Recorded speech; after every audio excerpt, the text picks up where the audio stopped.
Oui, allô? Oui?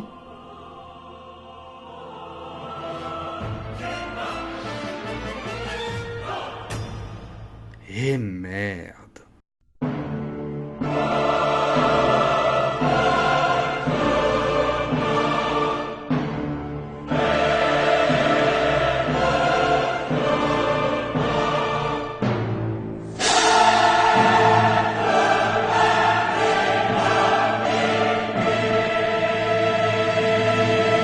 mais tu dis ça juste pour te faire remarquer et faire des vues? Alors, si c'était le cas, je brosserais dans le sens du poil les fanboys qui regardent des vidéos juste pour avoir des arguments qui arrangent leur goût sans vraiment y réfléchir. Donc, bonjour à tous, bienvenue dans ce premier numéro de Professeur Dramax, l'émission qui analyse et s'intéresse à Internet et YouTube. Donc, pour m'accompagner dans ce premier numéro, je serai accompagné d'un invité de marque qui va se présenter lui-même. Alors, je sais pas si de marque c'est le bon terme, mais bonjour à tous. Je suis donc un collègue du professeur Dramax, puisque nous partageons parfois des élèves en commun et une passion pour toutes les geekeries en tout genre. Et donc, je serai ici sous le nom de Hipstery Teacher, puisque moi, mes problématiques sont plutôt du côté de l'histoire. Alors, je ne promets pas de prononcer le nom correctement à chaque fois, hein, je suis désolé, mon anglais est assez lamentable. Donc, alors, le but de cette émission, c'est de prendre des phénomènes Internet ou des personnalités, de dire ce qu'on en pense, les problèmes que cela peut soulever, d'analyser les rapports qu'il y a entre le public, les vidéastes, et voir en quoi nous, on a quelque chose à dire. Donc le but, c'est pas d'attaquer les personnes, hein, on n'attaque pas les personnes, on va attaquer les discours et les idées. Et aussi, enfin, quand on dit le discours, ça va être aussi la méthode employée, par exemple, dans la manière d'argumenter.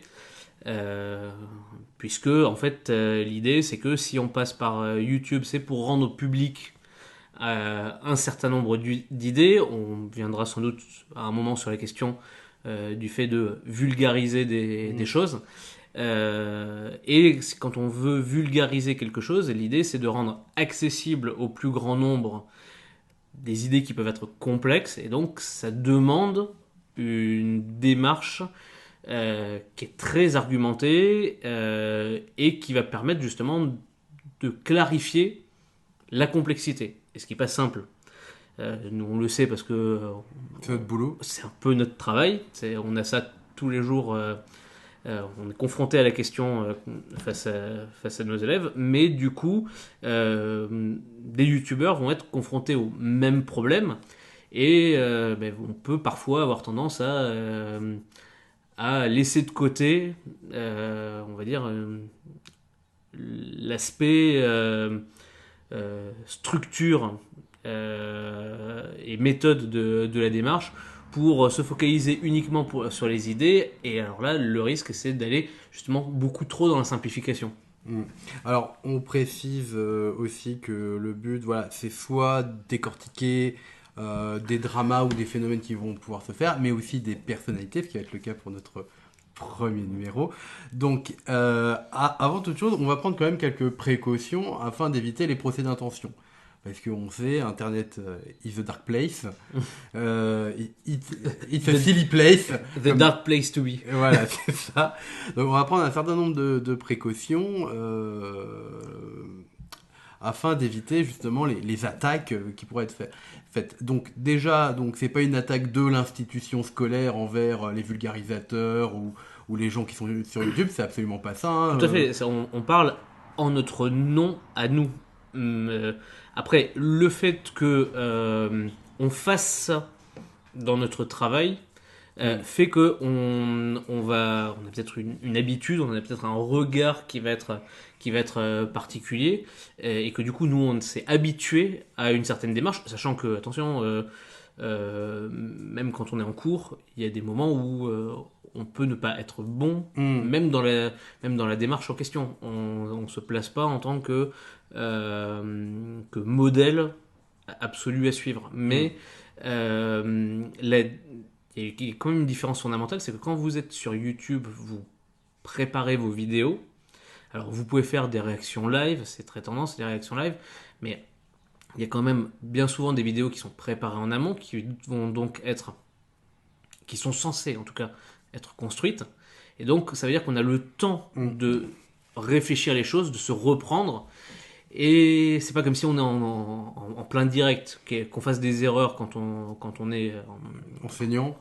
mais même Ou même en live. même quand on est youtubeur en live, enfin qu'on fasse des simplifications, c'est pas forcément ça peut arriver, mais quand on a l'occasion de se reprendre, de monter, de cutter, de réfléchir à la manière dont on va faire passer la forme, on peut avoir une certaine exigence justement formelle. Et donc parfois on se rend compte que c'est pas le cas, mais le professeur Majax avait déjà travaillé là-dessus dans une récente vidéo. Et d'ailleurs, au passage, l'idée d'appeler ça professeur Dramax, c'est aussi une manière d'être un peu moqueur, évidemment. Le but, c'est pas de faire du drama, mais c'est le type de procès d'intention qu'on pourrait nous faire. Donc, on préfère prendre la précaution et même en rire avec le nom de cette émission. Mais on veut quand même clarifier les choses dès le départ. Voilà. Et alors, il y a un truc, ça, on va y revenir comme précaution. Par rapport au sujet qui va nous intéresser aujourd'hui, ça va être aussi par rapport aux valeurs. Mais ça, on en reparlera tout à l'heure. Tout à fait. C'est-à-dire que là, en fait, on va pas. Donc, oui, je risque de tousser par moments. oui, alors il est complètement tuberculeux, phthisique. Donc, j'espère qu'il va survivre à l'émission. Donc, voilà, vous inquiétez pas si ça tout saute. Avec une toux dégueulasse, et normalement il devrait survivre. Donc voilà, on clôt le suspense, hein, c'est donc notre premier sujet d'émission, ce sera à propos de la chaîne Fermez-la, tenue par Michael J. Donc Michael J, on va faire un petit topo, donc qui travaille d'abord avec les Voxmakers dans le collectif, puis après qui suite à la rupture Voxmaker va ouvrir sa propre chaîne. Voilà, il va voler de ses propres ailes. Voilà, il va rebalancer une partie de ses vidéos dessus, plus on crée de nouveaux contenus qui créent assez régulièrement, c'est-à-dire il y a une vidéo à peu près toutes les semaines, toutes les 2 semaines.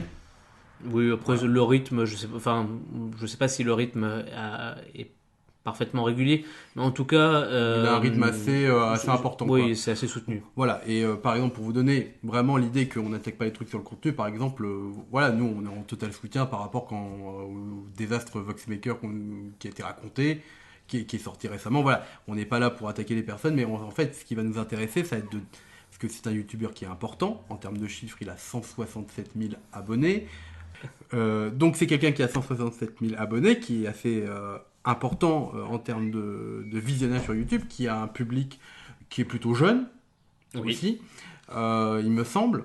Après à vérifier, mais... Alors, si je ne m'abuse, hein, c'est vrai que on envisage avec le professeur Mejex de faire cette vidéo depuis quelque temps déjà.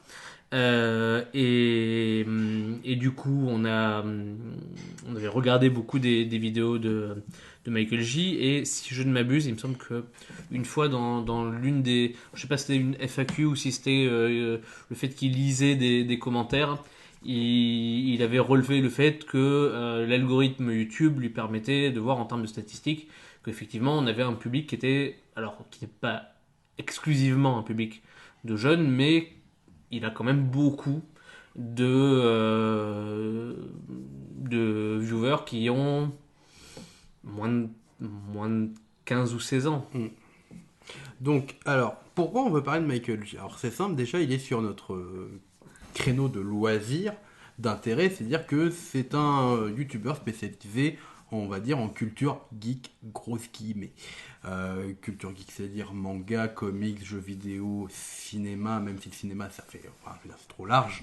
En tout cas, culture, on peut dire que culture populaire. Oui, c'est ça. Ouais. Et puis même, d'ailleurs, dans son choix de cinéma, les films qu'il traite la plupart du temps vont être souvent, alors c'est pas que des blockbusters, mais ça va être souvent des films qui ont une connotation effectivement culture populaire, donc c'est-à-dire souvent des adaptations de comic book, de manga, parfois de livres, mais là aussi ça va être assez orienté. Par exemple, il a pu parler même si c'est une série de l'adaptation de Game of Thrones, donc Voilà, il y a quand même, en termes de choix de ce qui est présenté,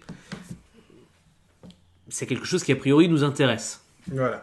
Et aussi, il injecte dans ses vidéos un contenu politique, c'est-à-dire qu'on le voit souvent sur des sujets comme la transidentité, le racisme, le féminisme, ce genre de choses.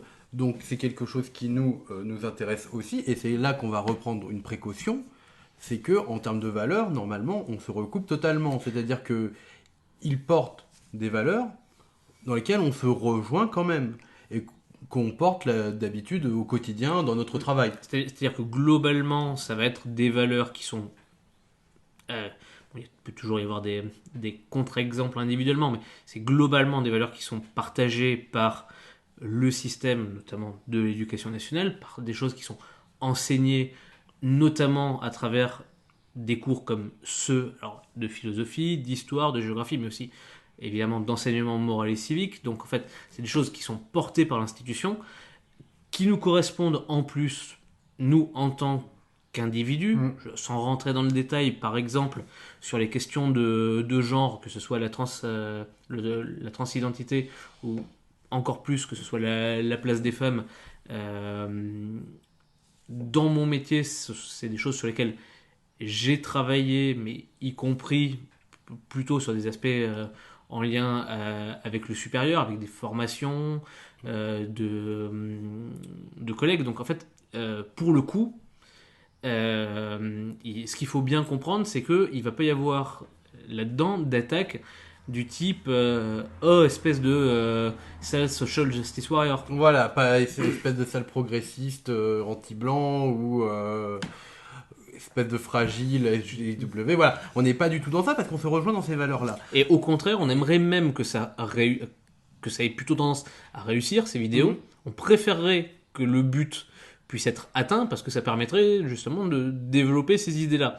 Or, ce qui nous pose problème, c'est justement... Voilà, on arrive au point important. Voilà, de pourquoi on fait cette vidéo. Le point de rupture, c'est que si jamais c'est pas bien fait, il y a toujours le risque qu'en fait ce soit au final contre-productif. C'est-à-dire qu'en fait, au lieu de défendre des idées progressistes, ça conduise à l'effet inverse, c'est-à-dire des crispations de la part de certaines personnes, des spectateurs, des viewers, des auditeurs, peu importe la manière dont les gens consomment, parce qu'il y en a des fois qui ne font que écouter ce qu'ils disent, mais en tout cas, ça arrive qu'il y ait des crispations, et qu'au lieu de justement porter et permettre de développer un discours progressiste, que ça amène les personnes à se ranger dans le camp inverse. Et ça, évidemment, quand on partage ces valeurs-là, ça a tendance à nous poser problème. Voilà, et là, le plus gros problème qu'on a, et pourquoi on fait une vidéo, ou en tout cas un podcast audio, sur le problème de Fermela, c'est que pour nous, c'est une chaîne qui est complètement contre-productive dans ce qu'elle veut faire, c'est-à-dire qu'elle est porteur de valeurs, mais derrière, la méthodologie et l'argumentaire sont tellement bancales, sont tellement, on va dire, c'est tellement mauvais en termes d'arguments que ça donne à manger à la bête. Donc on peut voir sur Twitter, sur YouTube, dans les commentaires, des crispations de mecs de droite, d'extrême droite, d'identitaires, etc., qui viennent, et que pour eux c'est extrêmement facile de critiquer et d'être confortés dans leurs idées, parce que c'est tellement mal foutu, c'est tellement mal fait, que c'est un boulevard. Et c'est ça qui nous pose problème à tous les deux, et c'est pour ça qu'on fait un truc dessus. C'est pour soulever les problèmes que l'on a avec cette chaîne. Voilà, et j'insiste sur cette chaîne, pas avec la personne. Le problème qu'on a, c'est que c'est un boulevard pour la fachosphère. Et oui, puisque tu évoquais le fait que c'est pas par rapport à la personne, on règle d'entrée la question, pas d'attaque sur la personne, pas d'attaque sur le physique. Bon, évidemment, nous, on n'est pas en face caméra, mais très clairement, on est pas mal. Les personnes qui nous connaissent. Les personnes qui me connaissent sauront que bon voilà, je vais pas critiquer Je serais mal placé pour critiquer le physique De du quelqu'un. personnage en question. Et donc voilà, enfin, que les choses soient claires, parce que les procès d'intention sont rapidement faits. On sait aussi comment les choses se passent. Vous allez avoir des personnes qui, et c'est pour ça qu'on préférait faire toutes ces mises au point en début de vidéo, on va avoir des personnes qui, pour certaines, ne s'amusent pas à regarder l'intégralité d'une vidéo ou à l'écouter, à suivre son argumentaire. En général, l'idée est faite dans les premières minutes et du coup, ils peuvent faire des contresens totales et partir sur des croyances alors que ça ne correspond pas. Donc au moins, ces éléments-là sont clairement éjectés en début de vidéo. Laissés de côté. Alors, faut qu'on arrête de dire vidéo parce qu'on est quand même sur le podcast audio, on n'est pas pardon. filmé. Voilà. Donc, alors, on va expliquer pourquoi. Donc, on a expliqué qu'on se rejoignait sur les valeurs, qu'en fait, nous, ce qu'on avait un problème, c'était sur la manière de faire, sur les arguments, sur la méthode. Donc, on va passer au point principal qui est la méthode de comment procède Michael J dans ses vidéos pour porter des valeurs et des messages politiques et en quoi ça nous gêne. Voilà, alors moi, en tant que professeur de philosophie, qui a l'habitude de manier des concepts, ce qu'on appelle la conceptualisation, c'est-à-dire prendre un concept, le développer, voir les liens, voir les implications, les déductions, etc. Et ne serait-ce que la base, c'est-à-dire définir, bah déjà, on n'a pas ça. Sachant que pourquoi c'est important de définir en amont, c'est parce qu'en plus, les concepts sont souvent polysémiques, c'est-à-dire qu'ils ont plusieurs sens, ne serait-ce que derrière la transidentité, on reprend une question qu'on a évoquée, il y a beaucoup de choses qu'on peut mettre derrière, et ça recouvre des réalités qui sont très diverses. Et donc, du coup, c'est pas la même chose, alors que la personne pourrait être tout autant transgenre. C'est pas la même chose d'être une personne en transition, mais qui est en situation préopératoire, pour une personne après opération. Et voilà, donc, il y a des éléments de départ qu'il faut définir et qu'il faut poser et qui ne pose pas en fait. Voilà, c'est ça. Pour prendre un exemple qui pour le coup n'est pas politique, mais c'est par exemple le problème que j'ai avec sa vidéo sur le jeu vidéo, l'illusion d'un choix, où on nous dit d'emblée le jeu vidéo est l'art de l'interactivité. Donc déjà on a un problème parce que, donc ça c'est une discussion qu'on a souvent eu tous les deux, c'est que l'art normalement produit une œuvre d'art et l'œuvre d'art c'est un rapport passif intellectuel avec c'est un rapport passif du point de vue de la praxis, c'est-à-dire de l'action, et il y a juste un rapport intellectuel et esthétique avec le spectateur. Donc, au moins dans la définition classique de oui, l'art. c'est pour ça que j'ai dit classique. Donc, dans la définition classique, donc effectivement, depuis le XXe siècle, avec l'évolution de l'art contemporain, les ready-made, les happenings, etc., il y a tout un truc de l'interaction qui s'est développé. Donc ça, il n'y a aucun souci. Mais dire que le jeu vidéo est un art, c'est pas une évidence. Oui. Et dire que qu'un jeu vidéo est une œuvre d'art, ce n'est pas une évidence. Donc pour éviter ce genre de problème, faut poser les concepts, faut dire en quoi c'est un art, en quoi ça pourrait ne pas être un art, plutôt que de balancer ça entre la poire et le fromage, et finalement se faire bolosser derrière par d'autres. Parce que c'est ça c'est là où on a un souci, c'est que jamais c'est conceptualisé.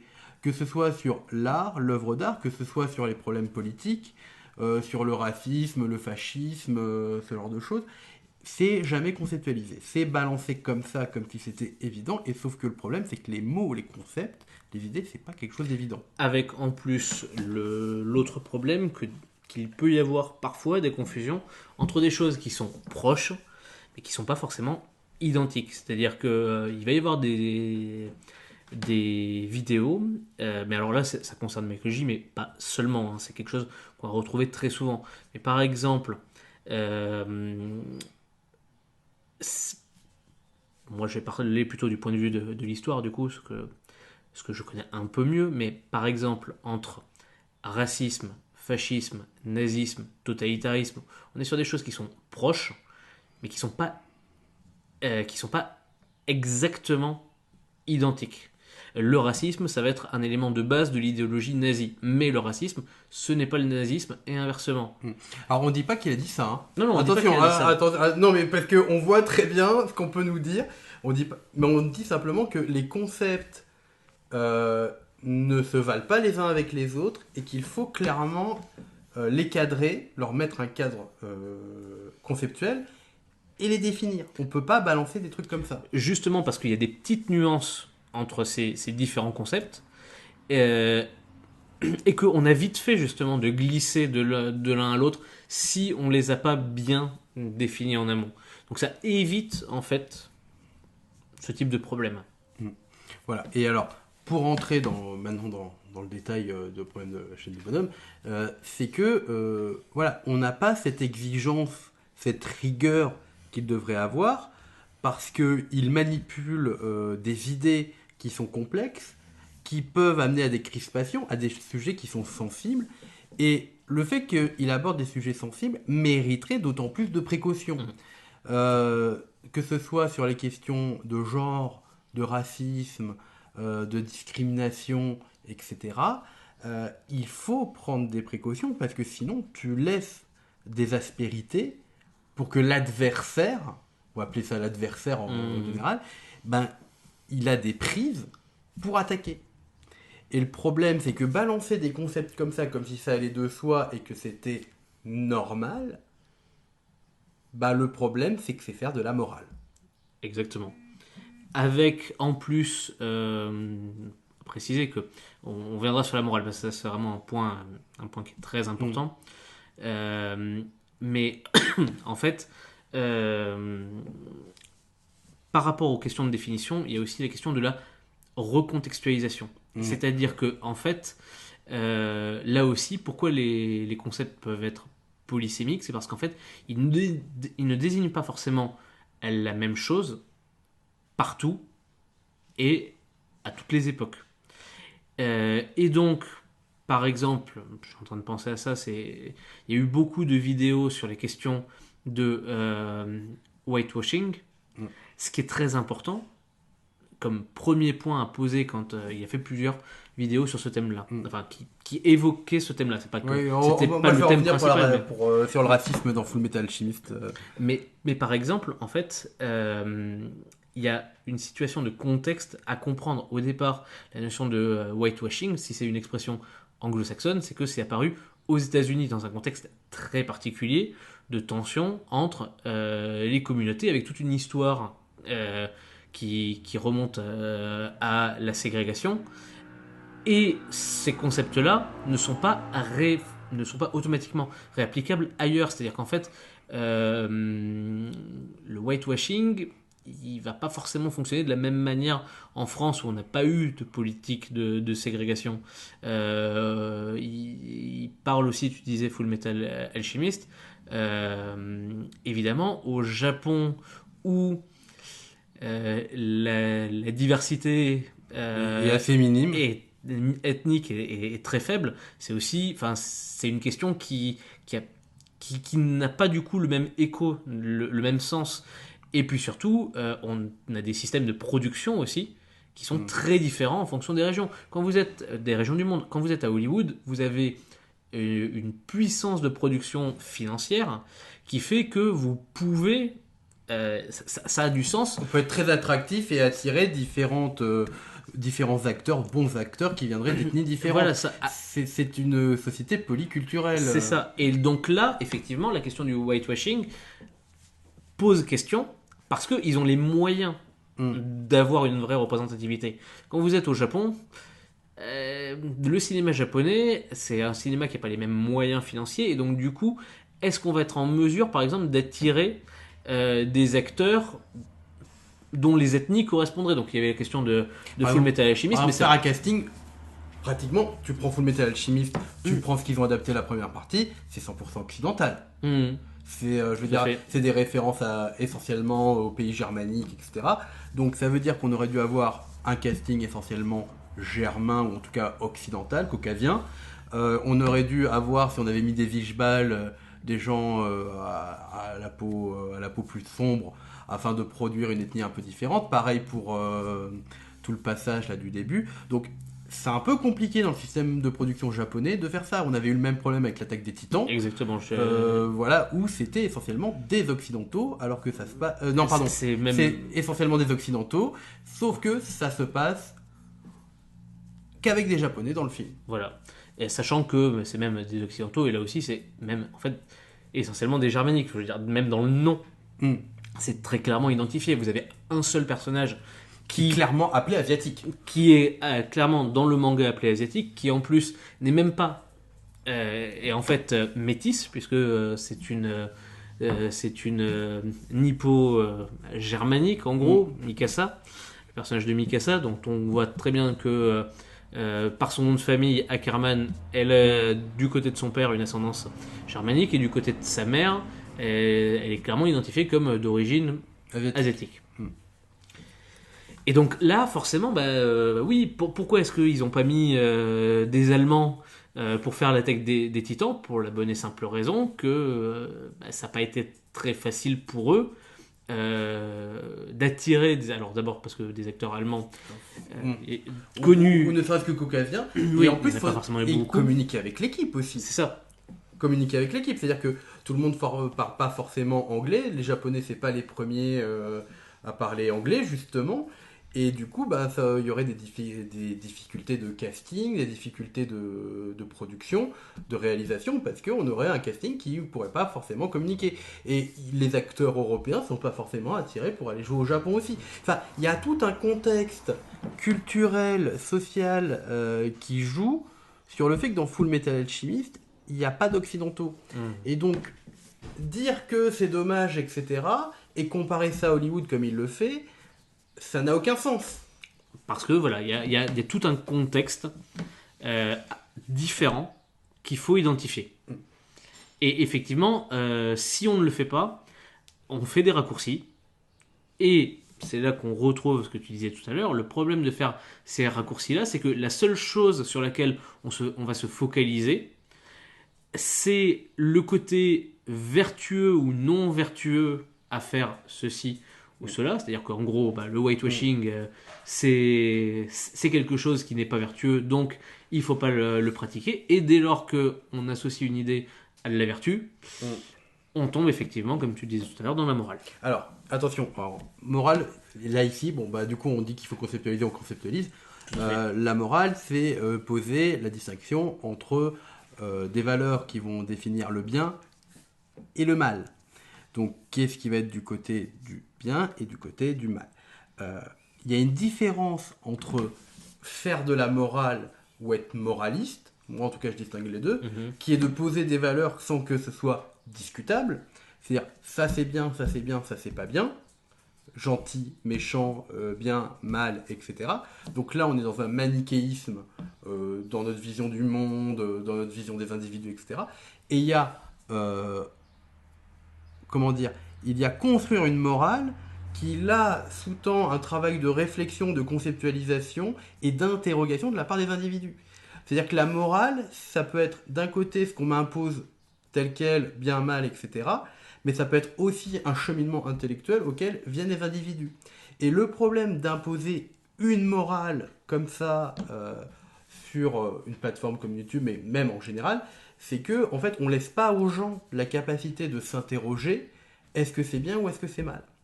Et donc c'est imposer des valeurs, une certaine vision, en se drapant de la vertu, en disant moi j'ai raison, je suis vertueux, je suis du côté du bien, si tu n'es pas d'accord avec moi, tu es du côté du mal. Chose qu'on le voit parfois, et souvent faire d'ailleurs. Oui. Et le problème qu'il y a derrière, ça rejoint notre interrogation du début, c'est-à-dire en quoi est-ce que finalement ça donne du grain à moudre aux opposants. On va clairement, ce que disait tout à l'heure le professeur Dramax, à la fachosphère. Pardon, j'ai dit Dramax du coup. À la fachosphère. Pourquoi est-ce que ça donne finalement du grain à moudre à la fachosphère? Parce que du coup, ils se retrouvent dans une position où ils ont un boulevard devant eux, où ils n'ont juste qu'à faire. Oui, mais vous voyez, c'est de la bien-pensance. On essaie de nous imposer une certaine morale. Nous, on est du côté de la liberté. Et donc, on veut penser différemment. Donc, on est contre le système. Ceux qui veulent imposer ça, c'est le système. Nous, on est anti-système. Et donc, en fait, ça a un pouvoir très attractif, surtout puisque justement Michael J s'adresse notamment, alors pas seulement, mais notamment à un public assez jeune.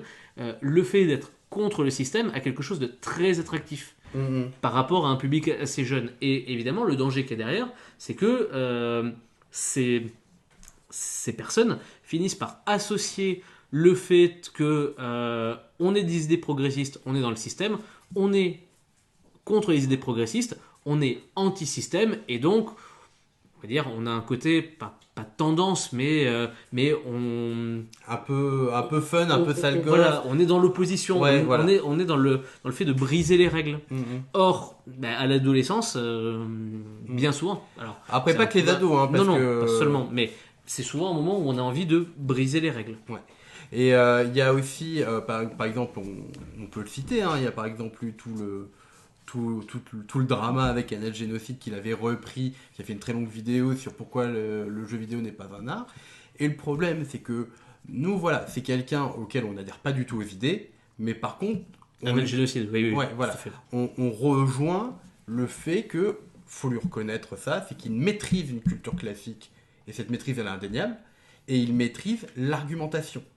Et le problème, c'est que quand un Michael J se retrouve face à un Annette Génocide, qu'on suit parce que finalement, nous, ça nous intéresse d'avoir un point de vue, on va dire, un peu différent, même si on ne valide pas, mais il faut reconnaître qu'il sait argumenter, il sait conceptualiser, il maîtrise. Du coup, quand on met un Michael J face à un Annette Génocide, il se fait complètement bouffer, en fait. Et si Annette Génocide, lui, est dans la réflexion, c'est pas forcément le cas du public ou des gens qui le suivent, ou d'autres gens de à peu près la même obédience, mais qui, eux, sont un peu plus bourrins. Et le truc, c'est qu'il se fait littéralement bouffer. Et que ça donne quelque chose de victorieux à ces gens-là, en mode, c'est le triomphe, regardez comment il a été humilié. Parce qu'il n'a aucun argument. Et même moi qui ai essayé de discuter avec lui une ou deux fois sur Twitter, quand je le poussais quand je lui demandais juste de définir des trucs, il ne me répondait pas en fait. Ou alors il détournait ce que je disais.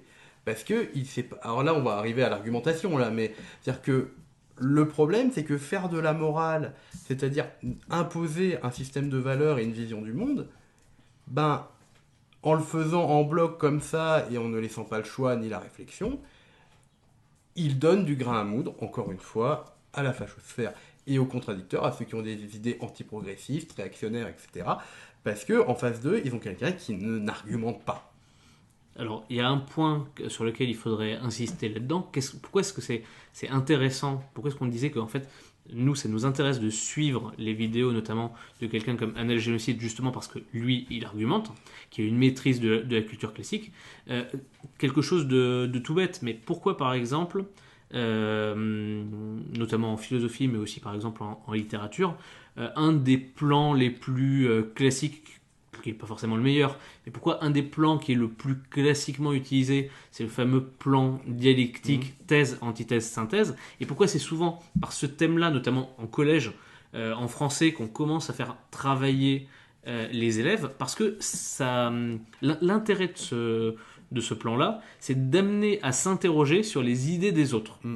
Et si on n'est pas d'accord avec, de voir comment elles sont argumentées pour essayer de trouver des contre-arguments. Et en fait, c'est comme ça que les choses avancent. Si vraiment on a des idées justement progressistes, derrière il y a la notion de progrès, et donc pour pouvoir faire progresser les idées, il faut qu'on puisse voir quelles sont les idées qui sont dans la réaction, et voir comment on peut arriver à petit amener les personnes à penser peut-être différemment. Mais ça s'oblige soi-même à essayer d'avoir une vision un petit peu globale. Et d'ailleurs, tous les arguments ne sont pas mauvais. C'est des fois la conclusion à laquelle on en arrive qui peut être remise en cause, mais parfois les étapes de l'argumentation sont à prendre en compte. Et si elles sont à prendre en compte, ça veut dire qu'on ne peut pas les laisser de côté d'un revers de la main, comme si elles n'existaient pas. Donc c'est important. Même quand on sait, même quand on a identifié que des idées ne nous correspondent pas, c'est important de comprendre comment les personnes arrivent à ces idées-là. Et le problème, c'est que justement, dans sa rivalité avec Canal Génocide ou tous les autres qui le suivent, c'est que le problème, c'est que derrière, la rhétorique, c'est il n'argumente pas, c'est un con, c'est un sophiste, il est élitiste, snobinard, etc. Donc on est sur des attaques ad hominem, alors que ça aurait été plus productif de prendre la vidéo de 30 minutes et tu démontes les points les uns après les autres. Point, oui. C'est-à-dire que c'est comme un... Alors je vais pas confondre un génocide avec Zemmour parce que je trouve qu'il est un peu plus intéressant qu'un Zemmour, mais c'est à un moment ne pas être simplement dans le truc de c'est de la merde parce que tu n'es pas d'accord et que tu ne soutiens pas ça, mais c'est tu prends chacun des arguments et tu essayes de les démonter. C'est ça argumenter en fait. En tout cas, faire de la contre-argumentation. C'est pas simplement rester sur sa position et dire l'autre a tort, moi j'ai raison parce que je suis du côté du bien. Et c'est le problème qu'on a avec quelqu'un comme Michael G, qui est pas le seul à faire ça sur YouTube, c'est que on est finalement sur une argumentation qui ne repose que sur des procès d'intention et les valeurs qu'elle porte. Et là, on va arriver à un autre point qui est comment il argumente. Et là, c'est là que ça nous pose un énorme problème.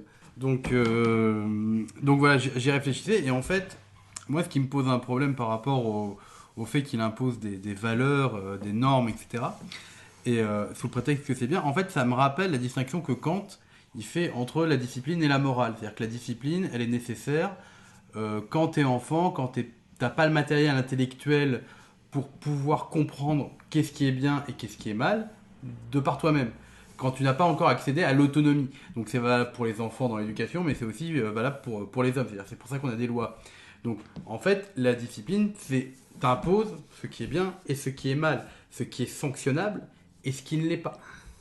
Enfin après là je confonds là je fais une confusion exprès entre morale, loi, etc. Mais c'est un peu l'idée, c'est-à-dire que la discipline, elle apprend des normes, elle apprend des lois, il faut les suivre et t'as pas le choix.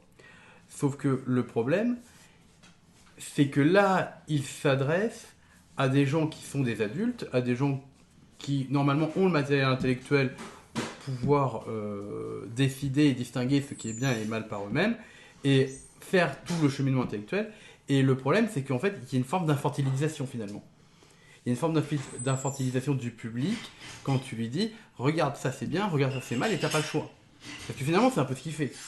Après, la forme d'infantilisation, il y a une expression qui est employée très souvent et qui, moi, a tendance à m'agacer, parce que elle est suffisamment vague pour pouvoir mettre un peu n'importe qui en fonction des situations. C'est les personnes qui qualifient de fanboy. En gros, dès que quelqu'un va dire quelque chose qui ne correspondrait pas à son idée, il va dire, le concept en fait de fermer là, c'est littéralement de recadrer des gens, arrêter qu'ils disent n'importe quoi, et ceux qui diraient n'importe quoi seraient donc des fanboys. Et des mauvais fanboys. Et des mauvais fanboys. Alors déjà parce que visiblement quand même quand on essaie d'analyser un petit peu le discours, il y a une distinction qui est faite entre geek et les moments où il emploie le terme de geek, ça désignerait les personnes intéressées par la culture populaire mais plutôt positivement. Quand il emploie le terme de fanboy, ça les désignerait plutôt négativement. Donc les fanboys seraient forcément vus négativement, mais derrière ça sous-entendrait effectivement comme tu disais des mauvais fanboys. Et en fait, derrière ce terme-là, c'est très vite fait. Quand il emploie cette expression-là, et même je dirais de manière générale, quand on emploie cette expression-là, parce que ça fait un moment qu'elle est utilisée, avant même d'être utilisée en France, ça fait longtemps qu'elle était utilisée aux États-Unis. Et au départ, c'est parti du monde des comic books. Je connais un petit peu. Et en fait, le terme important à la base là-dedans, c'était pas l'aspect fan, c'était l'aspect boy, qui sous-entend justement qu'on a affaire à un individu mineur au sens qu'ancien du terme, c'est-à-dire quelqu'un qui justement n'a pas d'autonomie, qu'on a besoin qui n'a pas de maturité, de discipliner, qui n'a pas de maturité. Et donc en gros, forcément, en employant cette expression, on infantilise. Et vous êtes des fanboys, donc vous n'avez pas assez réfléchi, vous êtes dans une réaction qui est obligatoirement dans la manière dont c'est joué, hein, parce que Émotionnel. voilà, c'est ça, qui est Dans le obligatoirement dans le ressentiment, qui est obligatoirement sur uniquement le registre de l'émotion et non pas de la réflexion. Or, des fois, il y a quand même des points qui sont soulevés, qui peuvent être soulevés de manière rationnelle dans des critiques qu'on peut faire. Parce que souvent, quand il emploie l'expression fanboy, quand Michael J emploie l'expression fanboy, Ou fan, c'est- parfois carrément. C'est ce qu'il fait dans les dernières vidéos Star Wars. Il parle pas de fanboy mais de fan. Mais il leur fait à peu près la même critique. Et là, du coup, en fait, ça désigne souvent des personnes qui s'énervent, par exemple, par rapport à Star Wars, quand ils ont vu un trailer ou quelque chose comme ça, et qui commencent à rager dans les commentaires suivant l'expression consacrée. Et là, forcément, on parle de personnes qui ne sont que dans le registre de l'émotion. Sauf qu'en fait, on peut avoir un avis négatif qui peut être argumenté. Et donc, du coup, ça resserre la cible. C'est-à-dire que finalement, ce terme de fanboy devient une espèce de justement d'homme de paille général. C'est-à-dire qu'on va mélanger ensemble tous ceux qui vont formuler des critiques en employant ce terme-là. Et en ne désignant par là, enfin en mettant en avant que les personnes qui ont tendance à faire des critiques qui ne seraient pas argumentées, justement.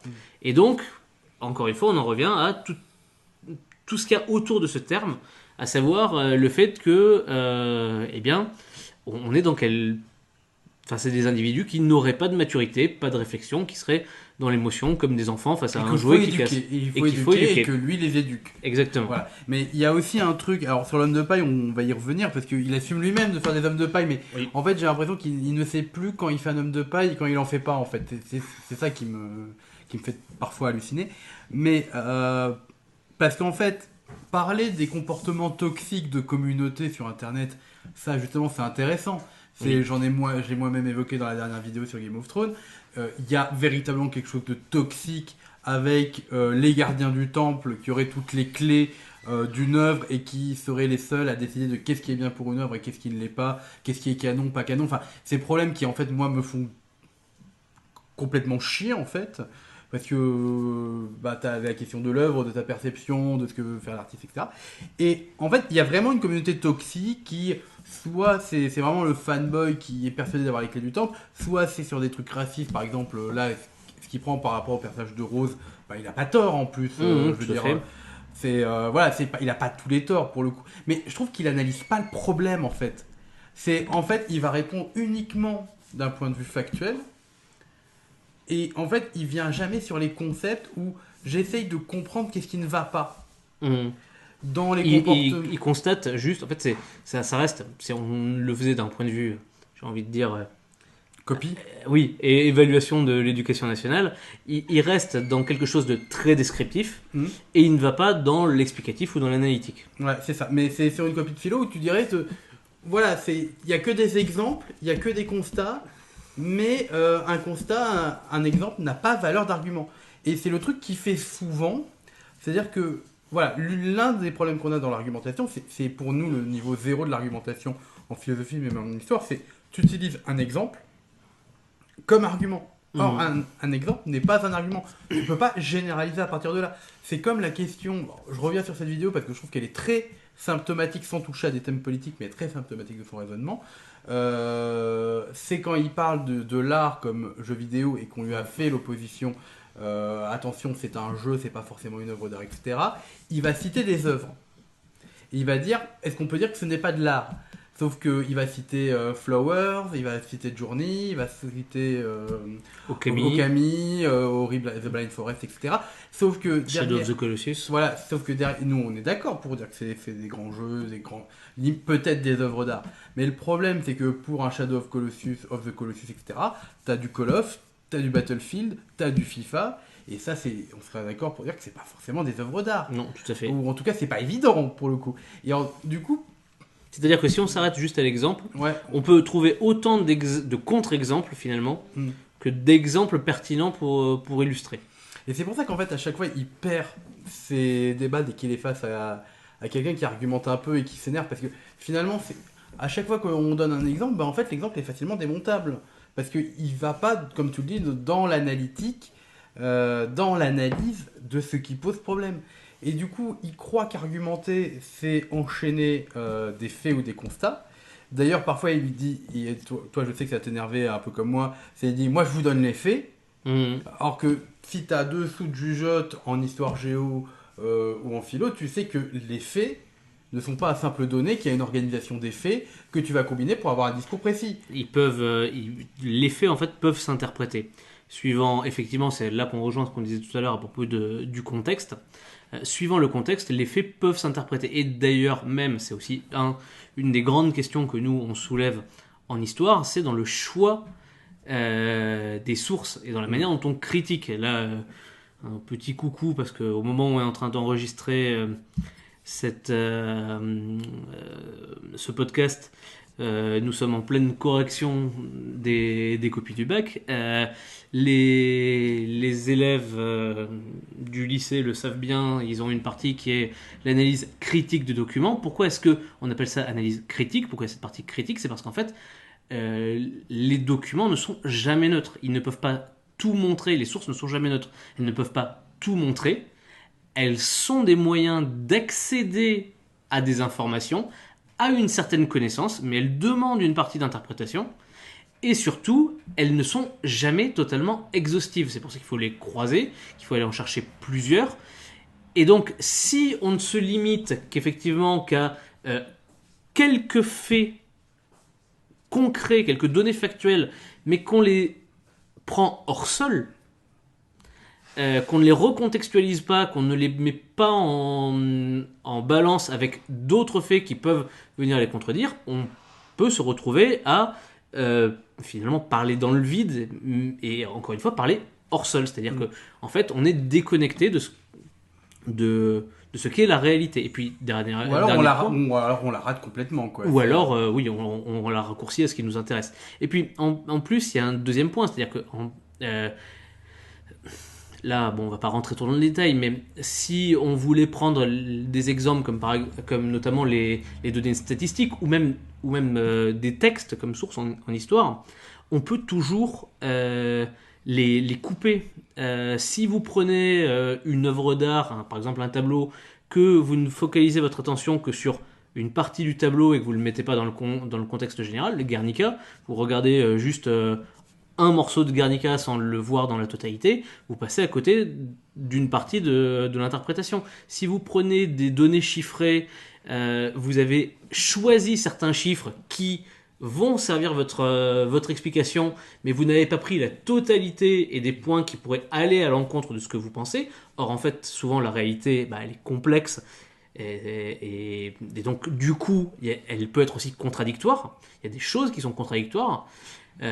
Et donc là, forcément, ça oriente et du coup, mine de rien, quand on a comme objectif d'essayer d'atteindre une certaine forme de vérité, on n'est pas dans, ou au moins de véracité, on n'est pas là-dedans, puisque on laisse de côté toute une partie des informations. Donc, prendre juste les exemples ne permet pas de tirer des généralités. Alors, il y a ce qu'on appelle, ça c'est plutôt une démarche par exemple des géographes, il y a ce qu'on appelle la démarche inductive, c'est-à-dire on va partir de l'exemple concret, on va essayer de l'analyser à fond, même si c'est quelque chose qui est très restreint, et après petit à petit on va le comparer à d'autres situations, mais à un moment il y a quand même comparaison, même dans la démarche inductive, alors comparaison n'est pas raison, mais quand même il y a un moment où on essaie d'élargir et de généraliser, on ne reste pas bloqué juste sur l'exemple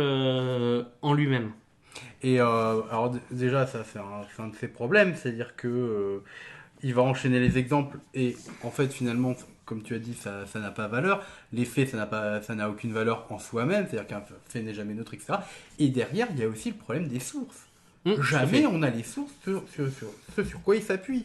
C'est-à-dire que la plupart du temps, moi il me l'a avoué sur un tweet par exemple sur la transidentité, il avait rien lu, ou en tout cas il n'avait pas l'air d'avoir lu quelque chose. Il donne pas de bibliographie, il donne pas de sources de documents, de vidéos, d'informations, et j'ai quand même vérifié, c'est très rare, voire j'ai jamais vu. Alors je prends des pincettes parce que j'ai pas revu toutes les fins de vidéo, mais souvent c'est pas sourcé. C'est pas sourcé, et du coup sur quoi ça s'appuie? Et en fait ce qu'il fait c'est de l'opinion.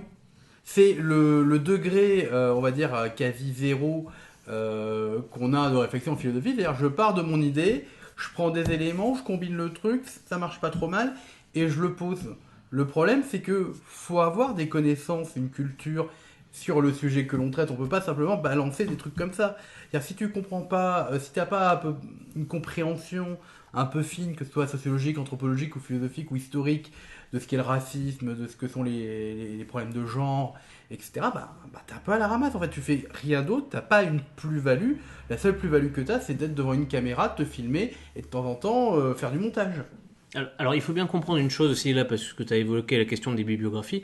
Bien comprendre une chose, parce que quand on dit bibliographie comme ça, ou source de manière plus générale, Ouais. ou cytographie, peu importe comment on le dit, mais on peut donner l'impression qu'on veut faire, qu'il faut absolument être dans un cadre qui serait par exemple un modèle scolaire ou universitaire. C'est pas dans ce sens-là qu'on parle de bibliographie, parce que c'est souvent le procès qu'on fait dans ce genre de cas. Quand quelqu'un dit c'est pas sourcé, il n'y a pas de bibliographie, etc., on dit oui mais c'est pas un travail universitaire. Certes, ce n'est pas un travail universitaire, mais si les travaux universitaires, si par exemple même dans le secondaire, dans les TPE par exemple, on demande, les travaux personnels encadrés, on demande aux élèves, donc aux étudiants pour les travaux universitaires ou pour les chercheurs, de donner de la bibliographie, d'indiquer les sources, c'est pour que les choses puissent être vérifiables. Et qu'on puisse continuer à s'interroger. Parce qu'en fait, ce qui est très important, quand on essaie de faire une analyse, c'est d'avoir bien conscience que cette analyse, elle ne peut jamais être définitive. Il faut garder de l'humilité. C'est-à-dire qu'en fait, l'analyse que l'on peut faire, évidemment, donc il y a une partie d'interprétation personnelle, mais qui s'appuie sur des choses que bien souvent d'ailleurs, même quand on découvre par exemple des sources, on a l'impression que ça y est, on est des génies parce on s'est rendu compte de quelque chose. Et peut-être qu'en fait, il y a des gens qui ont déjà travaillé dessus et qui ont déjà pensé. Donc, et qui l'ont bien pensé. Et qui l'ont bien pensé. Et donc, en fait, il faut avoir toujours, par rapport à ça, une forme d'humilité et montrer que, voilà, on ne s'approprie pas. Et c'est très bien, en fait, si soi-même, on arrive au même constat que d'autres personnes ont déjà fait. C'est même très bien d'ailleurs pour l'estime de soi, l'estime personnelle. Alors c'est une forme d'épiphanie que tu peux avoir quand tu, par exemple, lis un bouquin de philosophie et où là tu te rends compte que tu es complètement raccord avec l'auteur, qu'il a réussi à mettre des mots ou à conceptualiser des trucs que toi tu avais intuitionné ou des trucs comme ça, où tu trouves enfin quelqu'un qui te donne une assise pour penser ça, que toi tu le pensais, mais peut-être que c'était un peu flou, etc. C'est-à-dire une espèce de raccord qui permet de te renforcer, de donner des arguments supplémentaires que toi tu n'avais peut-être pas posés. Et le problème aussi le reproche qu'on peut faire pour les sources, donc c'est un reproche qui m'a été fait par l'intéressé lui-même lors d'un échange de tweets, c'était mec, la culture c'est pas des stades de RPG qui donnent le droit qui donnent la légitimité pour parler de quelque chose. C'est pas une question de légitimité. Non, tout à fait. C'est une question de précision et d'honnêteté intellectuelle et d'exigence. Tout à fait. Voilà, c'est-à-dire que la culture, ça permet quoi ? Ça permet de traiter de sujets en connaissance de cause, en ayant le plus de données possible, afin de forger son propre jugement. Et pas simplement penser que ce qu'on pense soit, c'est suffisant. Oui, et que ce jugement soit le plus précis possible. Également, parce que du coup, ça permet de rentrer davantage dans le détail. Comme tu disais tout à l'heure, quand tu parlais d'intuition. On peut avoir l'intuition de quelque chose et des fois, des choses que d'autres personnes ont pensé avant nous, d'autres travaux qui ont été faits, nous permettent d'approfondir la question et d'aller dans le détail. Et finalement, est-ce que c'est pas ça qu'on devrait rechercher ? Moi, c'est ce que j'aimerais voir dans une vidéo YouTube. C'est-à-dire que pourquoi on regarde une vidéo YouTube ? Parce que c'est pas ça. Faudrait qu'il y ait cette fameuse plus-value dont je parle en ce moment et qui me tient à cœur. C'est qu'est-ce que ça m'apporte de le regarder ? Est-ce que j'ai vraiment du temps à perdre pour regarder quelque chose qui ne m'apporte rien ? Alors que, justement, la personne, comme tu l'as dit au début, elle a le temps pour vérifier, pour monter. C'est-à-dire que moi, je sais que j'ai des défauts dans les miennes, mais je veux dire, moi, je fais ça en amateur, le week-end, en une journée, parce que j'ai des copies et des cours à corriger, etc. Mais il y en a, c'est leur métier, ils ont le temps, ils ont l'énergie. Il y a des mecs, il y a d'autres mecs quand ils parlent, par exemple, je pense à Game Next Door, quand ils parlent de jeux vidéo, les mecs ils vont chercher leurs sources, ils vont lire des bouquins de théorie de jeux vidéo et tout, ils balancent pas ça simplement parce qu'ils ont eu l'idée de ça. Donc il y a une réflexion derrière. Et le problème, c'est que tu te retrouves avec un argument, par exemple, oui, donc l'argument moi qui m'énerve un peu, c'est sur la vidéo sur les transidentités, quand on lui dit quelle est votre bibliographie, donc j'ai la réponse, c'est pas des stats de RPG, mais en plus de j'ai demandé aux concernés. Donc là, on est encore sur le problème de l'exemple, c'est-à-dire j'ai demandé aux concernés, donc à des gens transgenres, et ça a une valeur d'argument. Alors que non, c'est pas que je remette en cause leurs paroles, c'est pas du tout ça. Mais C'est ça que- restera une expérience individuelle. Voilà. C'est-à-dire que même si elle est partagée par d'autres, ça reste des expériences individuelles. C'est-à-dire que dans la question, et c'est par exemple pour ceux qui travaillent en sociologie, c'est un débat par exemple en sociologie qui existe depuis très longtemps entre deux approches différentes de la sociologie. En gros, on peut faire remonter les racines quasiment à Durkheim et Weber. Donc Durkheim qui va travailler sur une approche statistique et Weber qui va travailler plutôt sur une approche individualiste, des parcours en gros de vie. Et donc il y a cette question de qu'est-ce qu'on fait de ce qui serait l'entretien, l'interview en fait. Si on a un entretien avec des personnes, comment l'utiliser? Et finalement, même si globalement il y a toujours ces deux tendances, alors pour ceux qui sont plutôt du côté de la statistique, c'est ce qu'on appelle l'école holiste, et du côté donc de Max Weber, ce qu'on appelle l'école individualiste, en fait on se rend compte qu'en réalité il faut combiner les deux. Évidemment que c'est intéressant d'aller interroger les personnes sur leur expérience propre, mais on s'aperçoit que si on multiplie les entretiens, on pourra faire ressortir des points communs, et c'est ce qu'on retrouve en fait finalement avec l'idée des statistiques, mais on aura toujours des expériences particulières. Et là on rejoint encore ce qu'on disait tout à l'heure avec par exemple l'histoire, la question du contexte, c'est-à-dire que l'expérience qu'a vécue une personne ne va pas être la même, même s'il y a des points de rapprochement, des éléments identiques, ou en tout cas similaires entre plusieurs personnes, ce ne seront jamais exactement les mêmes expériences. Et donc, il faut garder cet aspect-là en tête. Et donc, en fait, moi, je vais pas critiquer le fait qu'il ait demandé, qu'il ait interrogé des personnes transgenres. C'est pas ce qu'on attaque du tout. Hein. On va pas non plus attaquer le fait qu'il aurait demandé notamment de relire son travail. C'est très bien. C'est une très bonne démarche. Et puis surtout, c'est très bien en plus de le reconnaître. D'avoir dit, oui, je l'ai fait relire. Là, pour le coup... mais c'est pas suffisant. Mais voilà. Pour faire des jugements de vérité générale. C'est ça. Chose qu'il fait. Alors par exemple, tu vois, si je devais opposer cette vidéo-là, qui me pose énormément de problèmes sur plein de trucs, sur les conclusions qu'il tire, etc. Mais en fait, on va pas faire un débat sur cette vidéo-là, Non. parce faudrait qu'on se la remette en tête et qu'on prenne les éléments les uns après les autres. Mais par exemple, moi je l'opposerais à Ginger Force qui avait fait un documentaire de 1h30, de 1h et demie sur des personnes transgenres qui étaient dans une association à Lyon et qui assumait totalement le fait de pas dire des vérités générales. C'était simplement des témoignages. Alors c'est un des meilleurs documentaires que j'ai vu sur la transidentité parce que ce qui était intéressant c'est qu'elle posait une question et elle les laissait parler jusqu'à ce qu'ils aient fini. C'est long, mais c'est des témoignages, c'est poignant, mais à aucun moment elle n'en tire des valeurs des vérités ou des valeurs. C'est simplement des expériences de vie qui permettent dans leur énonciation de redonner la parole à des gens qui ont peut-être pas de visibilité. Et ça, c'était vachement bien. C'est exactement la même démarche qu'a Amandine Gay dans Ouvrir la voie, où on donne la parole à des femmes noires, et où, à jamais valeur de vérité, ce sont des témoignages qui, d'ailleurs, sont parfois pas d'accord. Oui, il y en a qui se contredisent, effectivement. Voilà, et c'est parce que c'est des expériences de vie, et on ne peut pas tirer des règles générales, parce que c'est bien de faire de l'antiracisme, etc., mais ce procédé-là, c'est le même procédé que le racisme. Tirer d'une expérience générale ou d'un cas particulier une généralité, c'est sur ça que se base le racisme. Je dis pas que c'est un racisme, mais c'est le même fonctionnement. C'est-à-dire que C'est un arabe a volé, tous les arabes sont des voleurs.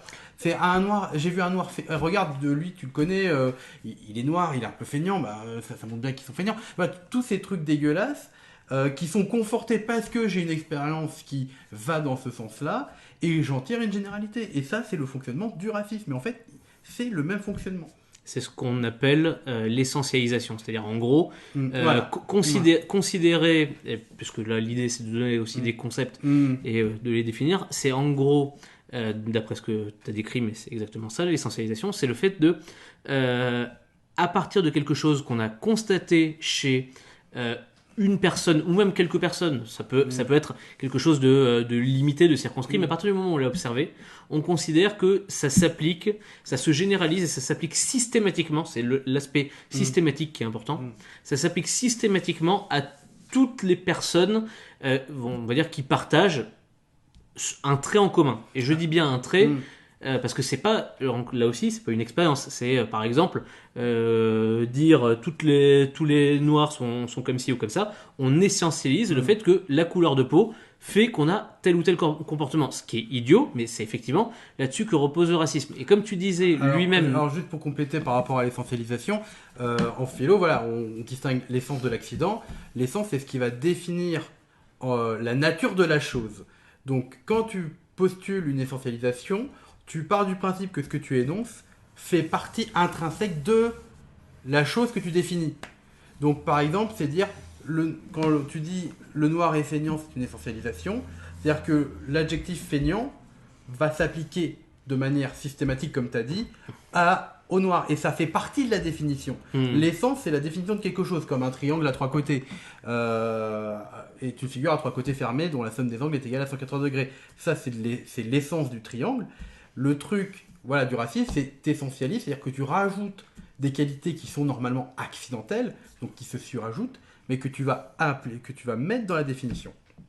Et là, du coup, comment est-ce qu'on en revient à ça pour bien clarifier, parce que je pense que c'est important que les choses soient bien claires. Pourquoi est-ce que le professeur Magex disait à l'instant que dans la démarche, c'est finalement la même chose que de faire ça que dans le racisme? On n'est pas en train de dire que parce qu'il a dit ça, c'était du racisme. Ce qu'on dit, c'est que dans la démarche, la démarche est similaire. C'est-à-dire que finalement, si vous dites j'ai pris quelques personnes transgenres, il y a tels éléments qu'ils ont en commun. Ça veut dire que tous les transgenres partagent ces traits-là. Ça veut dire que vous essentialisez, c'est-à-dire que vous considérez que ça fait partie du fait, de la manière dont on se définit dans son identité transgenre. Et donc là, forcément, ça pose problème.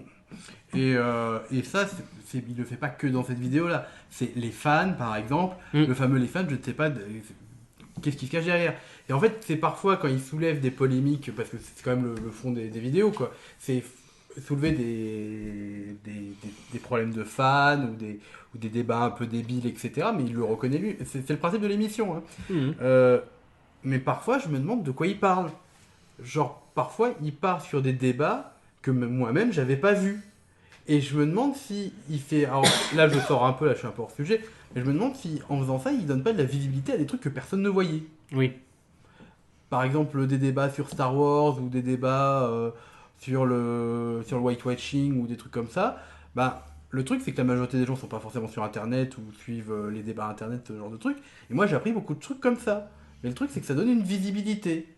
À quelque chose qui aurait dû rester finalement circonscrit. Voilà, c'est ça. Et pour revenir à l'homme de paille, quand même, parce que c'est un truc qui me gêne, alors il a parfaitement conscience qu'il en joue. Par exemple, il avait créé le personnage un peu du fan de la prélogie Star Wars. Homme de Paius, Dark Homme de Paius. Non, Dark Homme de Paius, oui, c'est après, pardon. C'est après. Oui, l'autre qui a les cheveux blancs. Ouais, voilà. Et après, il crée Dark Homme de Paius, dont il se moque lui-même, du coup, c'est bien. Et le problème, c'est qu'il caricature tellement, mais c'est assumé. Le problème, c'est que il assume de faire des hommes de paille exprès, etc., pour avoir une contradiction. Sauf que, déjà, ça peut être contestable. Le truc, c'est-à-dire que le principe de l'homme de paille, c'est tu crées une caricature de l'adversaire ou des arguments de l'adversaire que tu vas pouvoir bien démonter. Du coup, ce qui vient soutenir ton argumentation. Bah, le problème, du coup, c'est qu'il n'a pas finalement de contradiction dans ses vidéos. C'est-à-dire qu'il est tout seul à... il est tout seul à valider son propre avis et à se foutre de la gueule du truc. Alors, pourquoi pas, mais ça peut être bien fait, hein, il n'est pas le seul à le faire. Mais déjà, ça pose des questions. Et le problème, c'est qu'il ne voit pas quand il fait des hommes de paille lui-même. Parce qu'il y a certains hommes de paille, donc les fans n'ont pas aimé, les machins, les trucs, etc. Vous aimez pas ça, etc. Et on se demande, est-ce qu'il en a conscience? Parce que les vidéos sur Star Wars, alors le problème c'est que par rapport au fond, toi tu as énormément de connaissances. Alors, ça fait un peu argument d'autorité, je sais. Mais toi tu as quand même des connaissances assez encyclopédiques en comics. Moi c'était plutôt univers Star Wars étendu que j'ai quand même pas mal ripé quand j'étais jeune. Je pense qu'en jeu vidéo on se débrouille pas mal, en manga on se débrouille pas mal. Et le problème c'est que il crée des exagérations sur des problèmes liés à des comics, liés à des mangas, liés à des jeux vidéo, etc. Mais en fait on se demande mais de quoi il parle? Oui. Oui, il y a des fois, effectivement, on se retrouve pas dessus. Bon, alors je vais pas rentrer dans le détail parce que sinon je pourrais en avoir pour des heures, mais il y avait eu une vidéo dans laquelle il essayait d'expliquer pourquoi, selon lui, le Marvel Cinematic Universe était supérieur au comic book Marvel. Alors, ce qui est important dans la remarque, c'est que c'est selon lui, et en fait, ça aurait presque été mieux de partir du principe de moi je pense ça, je vais vous dire pourquoi je pense ça. Bah, alors, certes, c'est plus ou moins ce qu'il fait, sauf qu'en fait, il essaie toujours de dire que les autres ont tort de penser différemment. Et dans cette vidéo, c'est particulièrement remarquable, notamment en particulier à un moment où il s'attaque à Civil War, où il essaie d'expliquer pourquoi Civil War c'est bien meilleur en film qu'en comic book. Ça t'avais bon, Ça m'avait rendu fou parce que je ne suis pas persuadé de la manière dont j'ai suivi la vidéo, dont je l'ai comprise la vidéo.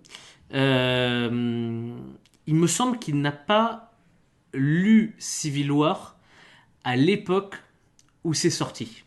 Et en fait, il y a plein de critiques qu'il a faites sur le comics qui sont légitimes, mais encore une fois, il y a une recontextualisation qui est à faire. Parce que, en fait, ce comics, il racontait quelque chose politiquement.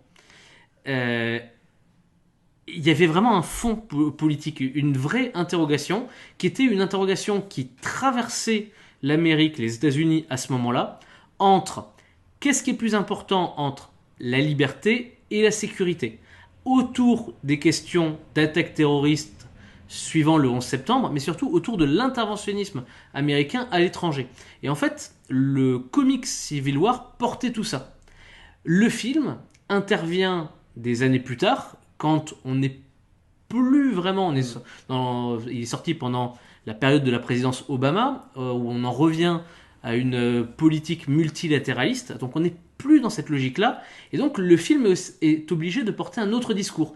Et en fait, il fait la comparaison entre les deux, comme si, en fait, on ne pouvait s'y intéresser que du point de vue scénaristique, mais je veux dire, en le vidant de tout le contexte, de tout le substrat dans lequel est sorti chacun des deux, que ce soit le comics ou le film, chacun des deux objets culturels en question. Et ça m'avait fait bondir, parce que du coup, il y a plein de choses du coup qui ne fonctionnaient pas dans son argumentaire, à cause de ça. Bon, désolé, j'ai un peu digressé, mais ça montrait en fait, pourquoi est-ce que j'illustre cet exemple-là? Parce que ça montrait qu'en fait, il manque quelque chose dans la démonstration. Alors, je sais qu'on peut dire que on pourra jamais prétendre qui que ce soit à l'exhaustivité. Et il y aura toujours des manques dans ce qu'on dira. On ne pourra jamais analyser l'intégralité des aspects possibles. Mais là, en l'occurrence, c'est quand même un élément. Enfin, je veux dire, vous prenez ne serait-ce que la fiche Wikipédia sur le comic book Civil War. on vous évoque le contexte géopolitique dans lequel ça s'est développé. C'est-à-dire, même sans aller chercher bien loin, il y a facilement de quoi se mettre la puce à l'oreille. Et donc, en fait, là, ça montre que il avait sa vision préconçue, il l'a donnée, très bien, mais dans ce cas-là, qu'il assume, qu'il dise, c'est la façon dont je vois les choses, et je me suis peut-être pas renseigné au-delà, c'est comme ça que j'ai ressenti les choses en les lisant, au moment où moi je l'ai lu, au moment où moi j'ai vu le film.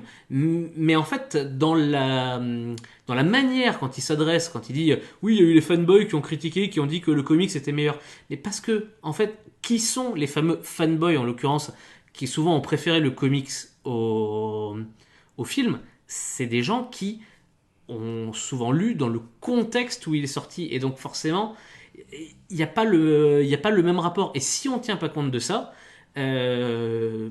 toutes les critiques qu'on peut faire sur les fameux fanboys ne tiennent plus.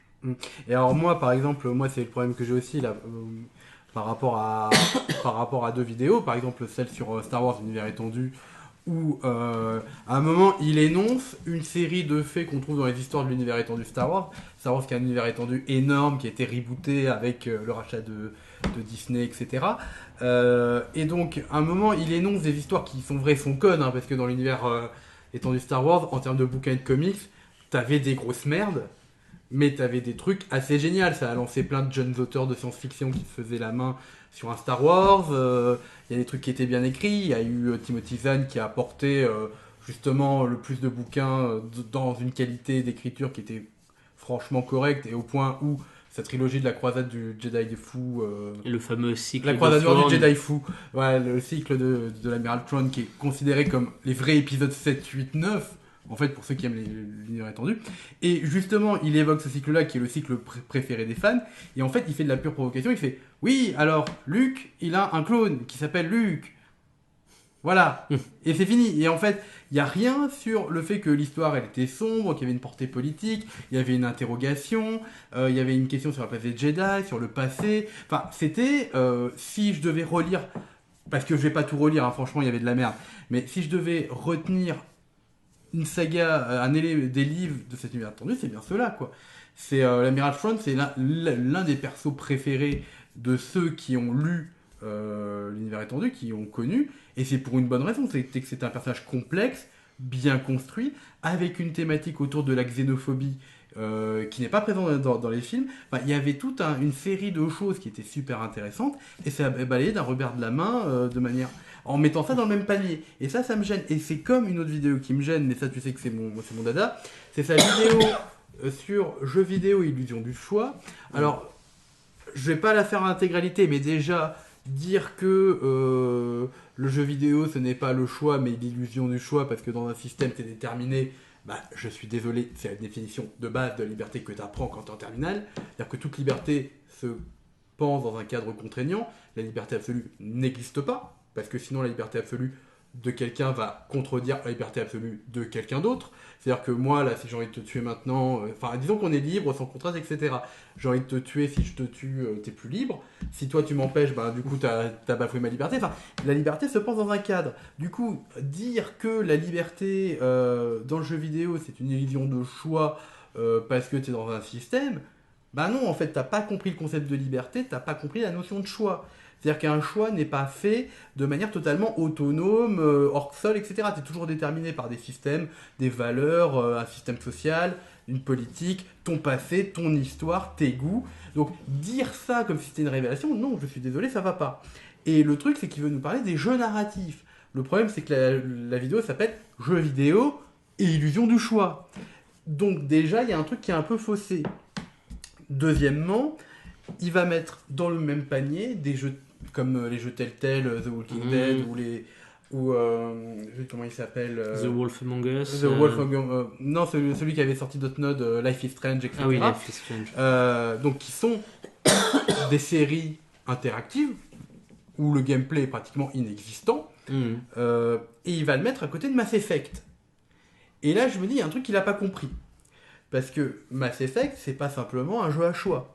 C'est un TPS où tu agis, où tu crées une relation avec tes compagnons parce que tu choisis qu'ils t'accompagnent durant tes missions, parce que tu as tes compagnons préférés, que tu interagis avec eux par le gameplay, tu interagis avec ton personnage par le gameplay, c'est pas simplement appuyer sur une touche. Et que c'est ça qui crée aussi une immersion. C'est la montée de niveau, ça va être le choix des armes, etc. La customisation. Et tout ça, ça crée un ensemble qui donne un véritable impact à l'histoire, aux choix et aux décisions narratives. Alors, parce qu'un jeu narratif, le gameplay est pratiquement nul. C'est la question de est-ce que c'est un jeu se pose. Tu peux pas simplement dire non, c'est un jeu, etc. Non, ça se pose vraiment. Et le truc de mettre les deux à côté, pardon, mais c'est stupide parce que on parle pas du tout de la même chose. Et son truc sur la fin de Mass Effect, les fans ils ont pas compris, vous vouliez ça. Non. Enfin, moi je ne me reconnais pas. Enfin, la fin de Mass Effect, on peut la contester, on peut la discuter, ça y a pas de souci. Surtout que voilà, contextualisation, t'as Electronic Arts qui achète BioWare et qui pousse BioWare à finir le plus vite possible son Mass Effect 3 au point où une partie capitale sur les Léviathans, qui sont ceux qui vont créer les moissonneurs, va finir dans un DLC. On sait qu'Electronic Arts, même si c'est pas le grand Satan, hein, je veux dire, les problèmes d'anthème, BioWare ils sont mis dans la merde tout seul, mais Electronic Arts a quand même poussé pour que ça sorte le plus rapidement possible parce que c'était la poule aux œufs d'or, etc. Donc il y a un problème, il y a un contexte de production qui fait que, en termes de fin, on n'a pas été forcément servi. Et surtout, moi je dis, il y a une question de fond à se poser par rapport à la fin de Mass Effect. C'est déjà en quoi le choix des auteurs est légitime et en quoi la grogne est légitime. Et pas simplement dire ils ont aimé ou pas aimé. C'est pourquoi c'est légitime. Et là, je vais ressortir mon Lipovetsky, mon côté de l'hyper-personnalisation, etc. Je veux ma fin. C'est dans un jeu où tu as des choses que tu peux customiser, tu peux pas avoir la fin que tu veux. Donc ça dit quelque chose. Parce que c'est pas comme ça que toi tu voyais l'œuvre. Et ce qu'on disait, c'est que les fanboys, il y a certaines communautés toxiques qui ont les clés du temple et qui veulent que ce soit comme ça. Après, là où c'est extrêmement maladroit, c'est d'avoir proposé 3 fins avec 3 skins différents, où finalement ça tombe un peu comme un cheveu sur la soupe, c'est-à-dire que ça n'a pas été préparé. Et d'ailleurs, ils le disent eux-mêmes, ils n'ont pas fait ce qu'ils voulaient. C'est parce qu'il y avait tout le délire avec la matière noire. Pardon, là là c'est mon tour de partir en. Vas-y. Dans Mass Effect, il y avait quelque chose qui était posé dès Mass Effect 2, c'était la matière noire, qui devait avoir un effet anthropique et menacer l'univers. Et en fait, le but des récolteurs, des moissonneurs, c'était construire des races robotiques et en chercher une qui serait capable de récolter cette matière noire, pour sauver l'univers, en fait. C'était beaucoup plus complexe que ça. J'aime bien le délire, on passe par cycle, on éradique, ça c'est pas de souci. Mais c'était pas leur idée à la base. Et du coup, dire que c'était préparé et tout, non, c'était pas préparé. Ils ont pas fait, ils sont pas allés dans l'orientation qu'ils voulaient. Et du coup, d'où la précipitation de choisir telle fin avec 3 skins. Le fait qu'il y ait un boss ou pas de boss à la fin, moi je m'en tape totalement. La critique de oui, on a finalement un choix restreint, finalement il est intéressant, c'est pas ça le problème. Le problème, c'est comment ça a été amené et comment ils ont justifié le truc après, en fait. Enfin voilà, il faudra que je fasse un truc un jour sur la fin de Mass Effect, mais voilà. Et je trouve que ces arguments ne se tiennent pas, en fait. Il dit oui, les fans, vous avez tort, vous vouliez ça. Non, on voulait pas forcément plus de fins. Parce qu'en fait, il dit le problème, c'est que les fans voulaient plus de fins, plus de choix dans les fins. C'est pas ça qui te gêne. Le problème, c'est d'avoir 3 fins avec 3 skins différents. Donc, et la manière dont c'est amené. Et du coup, il crée un homme de paille qui regroupe ceux qui gueulent sur la fin de Mass Effect. Et du coup, ça va pas. Enfin, pardon, mais cette vidéo m'a rendu fou, moi aussi. Bon, après, il y a aussi un point qu'il faut garder en tête par rapport... Alors, au-delà de la question de Mass Effect, mais par rapport à cette vidéo-là en particulier, il y a un élément qu'il faut quand même bien garder en tête, c'est que cette question-là, c'est pas du tout une question nouvelle, y compris dans les jeux vidéo. C'est-à-dire que c'est un débat qui traîne chez les concepteurs depuis très longtemps. C'est un débat entre deux tendances, et là il y avait eu une vidéo très bien là-dessus de la part de Dorian il y a plusieurs années. La fameuse guerre entre ludologue et narratologue. Voilà, la guerre entre ludologue et narratologue, c'est-à-dire qu'est-ce qui est plus un jeu, enfin qu'est-ce qui nous fait davantage participer à un jeu vidéo, quel est le véritable point qui fait qu'on bascule dans un jeu vidéo ou pas. Est-ce que c'est plutôt le gameplay, et donc là on est du côté des ludologues, est-ce que c'est le fait de jouer, ou est-ce que c'est le fait qu'on raconte une histoire?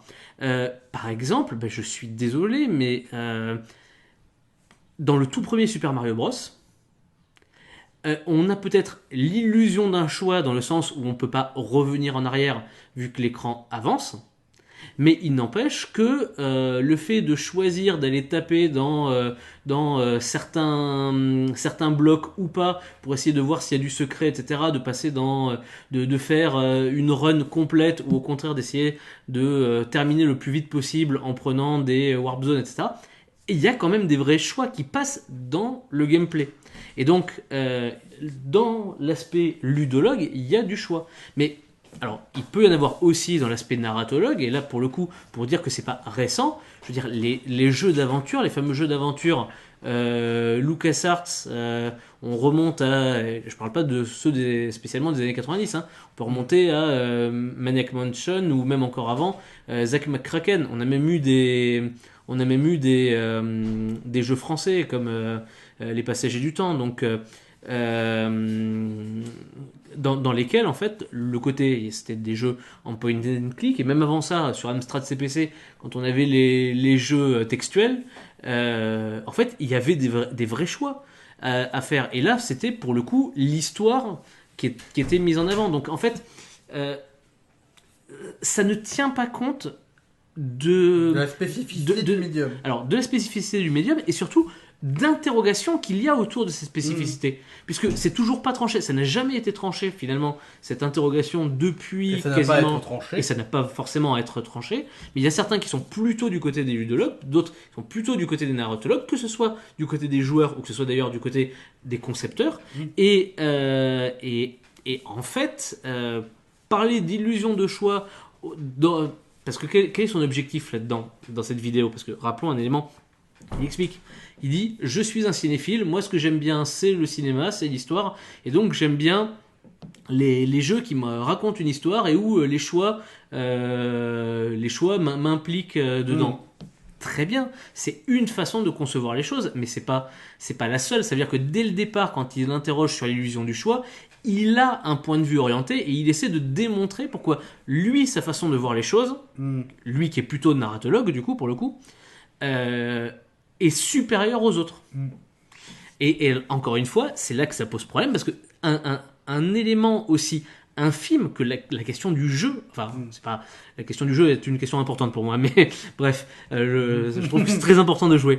Mais une question qui n'est pas, dans le sens où, une question qui, a priori, n'est pas la question la plus politique ou polémique sur le plan social, sociétal, politique, etc. Même là, finalement, il y a ce côté j'ai raison, vous avez tort, je vous montre comment bien faire, je suis dans la vertu, je suis dans la morale, voilà. Et d'ailleurs, rien que le titre de l'émission, fermez-la, va dans ce sens-là. Bon, Et d'ailleurs, je note que du coup, quand il vous cite des œuvres d'art, il cite du Shadow of the Colossus. Mais alors du coup, si c'est ça sa définition du jeu vidéo, ou c'est ce qui lui plaît dans le jeu vidéo, du coup, est-ce qu'il a compris Shadow of the Colossus qui te raconte toute une histoire qui te fait passer toute une palette d'émotions par le gameplay? Oui, tout à fait. Et ça m'interroge du coup, parce que la relation entre Wander et le cheval, quand tu grimpes un colosse, que tu dois agripper à ta manette, etc. Enfin, il y a un truc qui joue sur le gameplay qui est absolument dingue. Enfin, Ueda, il a totalement travaillé son truc. Et du coup, quand tu le cites en tant que chef-d'œuvre du jeu vidéo et que tu me sors ça après, je me demande, est-ce que... Alors peut-être, hein, c'est pas un procès d'attention, hein, je sais pas s'il a compris ou pas. Mais du coup, explique, parce que du coup, là, je suis perdu. Je suis perdu dans ce que tu penses, là. Il y a un exemple qui, à mon avis, est encore plus parlant, qu'on a cité tout à l'heure, qui est celui d'Okami. Parce que, en fait, c'est très symptomatique, l'exemple d'Okami. Pour ceux qui ne connaîtraient pas, on va quand même préciser un petit peu. Okami, c'est un jeu qui est censé se passer dans une espèce de Japon médiéval fantasmé, un peu imaginaire, dans lequel on incarne un loup dont on comprend qu'il a des pouvoirs un peu divins. Bon, quand on connaît un minimum de culture japonaise, le loup s'appelant Amaterasu, on comprend d'où viennent ses pouvoirs divins. Amaterasu, étant une des divinités principales du panthéon japonais. Et ce loup a la capacité d'utiliser, ce qui correspond à la manette, un pinceau. On peut faire apparaître un pinceau qui permet de dessiner, représenter des choses sur l'écran qui vont déclencher des événements.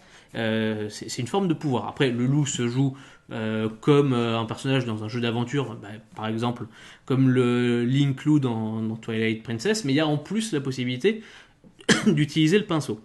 Et en fait, souvent, Okami est cité comme exemple de jeu qu'on pourrait élever au rang d'œuvre d'art, dans le sens où regardez la beauté des graphismes. Bon, si on voulait si on voulait être très prosaïque, on pourrait dire en fait c'est jamais rien que du cel shading. Il y a plein d'autres jeux qui font du cel shading, mais sauf que ça imite le style parce que c'est du cel shading mais avec quelques volutes, un petit peu de flou, qui donc imite un petit peu les estampes japonaises. Mais finalement en fait, qu'est-ce que les personnes, qu'est-ce qui fait dire aux personnes qui pensent ça que Okami c'est un jeu artistique? C'est parce que c'est un jeu qui prend le vernis de l'art classique.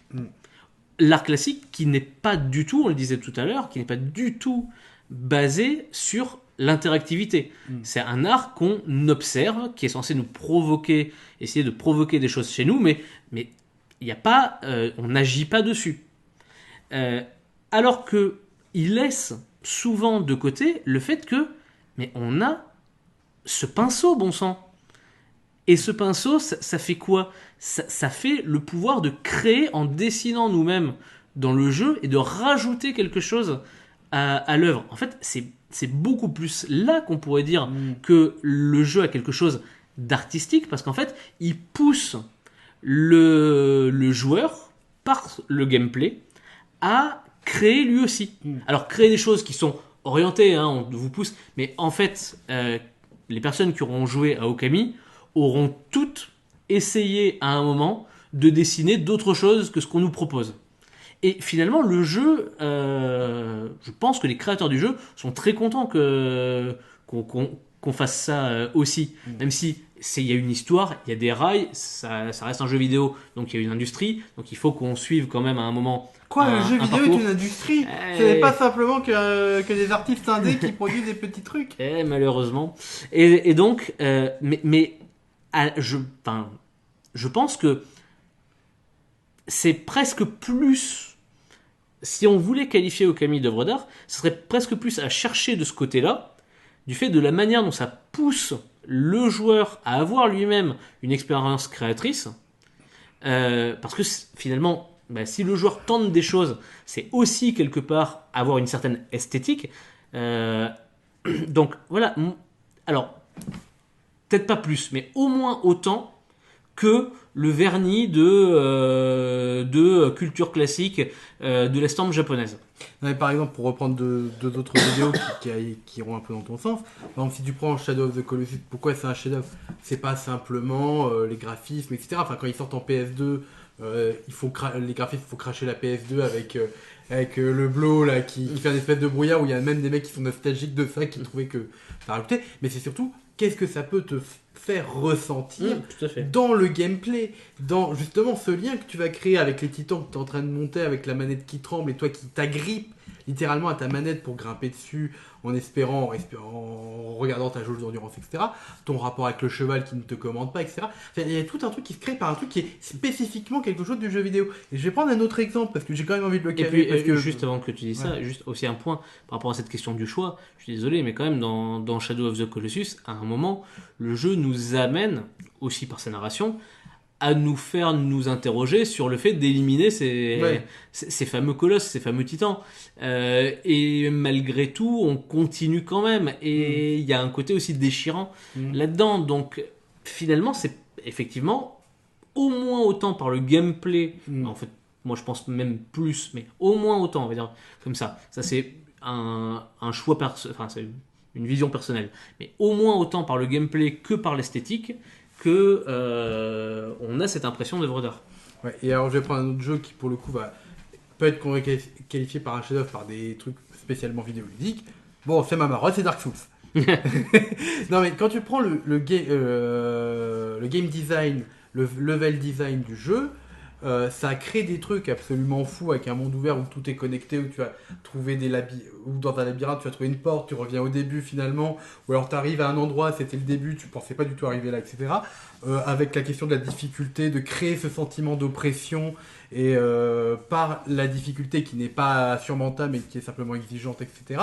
Et en fait ça crée des émotions, ça crée des sensations, et ça crée tout un univers mental grâce à des trucs spécifiquement vidéoludiques. Et tout ça pour dire que si c'est la musique, les graphismes, la narration purement, on va dire, cinématographique ou littéraire, etc., ce n'est pas quelque chose qui est spécifique au médium vidéoludique. Et du coup, il y a une espèce de fourvoiement dans le fait de dire ça c'est une œuvre d'art parce que c'est graphique, parce que c'est musique, parce que, etc. Il faut parler de gameplay, faut parler de level design, c'est-à-dire des trucs qui sont spécifiques au médium. Et là, on pourra commencer à réfléchir sur est-ce que le jeu vidéo est un art et est-ce qu'il y a des chefs-d'œuvre. Et que le problème de l'industrialisation, il y a l'industrialisation au cinéma, dans la littérature, etc. Il y a des trucs qui sont faits de manière totalement mercantile qui ne peuvent pas être qualifiés de chefs-d'œuvre parce que Ni même d'ailleurs d'œuvres d'art. D'œuvres d'art. Certains films du Marvel Universe par exemple. Et Dieu sait que pourtant on va les voir. Hein. Ouais. C'est-à-dire que quand tu regardes un Captain Marvel par exemple, le truc c'est tellement formaté pour répondre à une attente où tu sais que les mecs à Hollywood maintenant, les producteurs, ils ont leur enquête et que en plus grâce au big data, grâce à Internet, on peut récupérer toutes les données des attendus pour lisser le truc le plus possible pour que ça touche le plus de monde possible et que tout le monde est content. Et en final, c'est comme comme je te le dis souvent, c'est comme un vieux cheeseburger à 1,50€ que tu achètes à McDo, tu le manges, t'as oublié ce que c'était, quoi. Et à côté, t'as des œuvres absolument extraordinaires qui ont quelque chose de purement artistique, qui relève d'une véritable création, qui n'est pas simplement mercantile. Je dis pas simplement parce que quand tu fais un film, quand tu fais un jeu vidéo, quand tu fais un livre, t'as envie que ça se vende. Donc le côté mercantile, il annule absolument pas la chose. Notamment, par exemple, si on prend le marché de l'art plastique, j'ai envie de dire, maintenant, la reconnaissance de l'artiste se fait souvent à la thune. C'est-à-dire, est-ce que ça se vend dans les galeries d'art? Est-ce que ça a été acheté, etc. Maintenant, c'est devenu un critère. Donc le côté mercantile, c'est pas ça qui est gênant. C'est est-ce que je fais mon œuvre pour plaire à un public qui va acheter mon truc, pour séduire mon public pour qu'il achète, ou est-ce que je vais essayer de faire un truc qui le touche, qui lui plaise, ou qui le révulse, etc. Enfin, créer une expérience à la fois émotionnelle, esthétique et intellectuelle. Alors, juste une seconde, j'aimerais qu'on revienne un petit peu en arrière, parce que bon, c'est un problème, moi, que j'ai de manière récurrente, c'est ma tendance à digresser. Et on est parti, là, on a fait une grosse partie sur le jeu vidéo, mais à la base, en fait, l'idée, t'avais voulu illustrer donc, deux vidéos qu'il avait... prendre deux vidéos en exemple. Donc, t'avais parlé celle sur les jeux vidéo et l'illusion du choix, et puis il y avait eu juste avant celle sur Star Wars et l'univers étendu. J'aimerais juste revenir faire un point, parce que ça va nous permettre d'enchaîner avec la suite, ce dont on comptait parler juste après. C'est donc autour de ce fameux univers étendu et revenir sur le cycle de Throne. Parce que en fait, il y a là aussi une chose qu'il faut avoir en tête.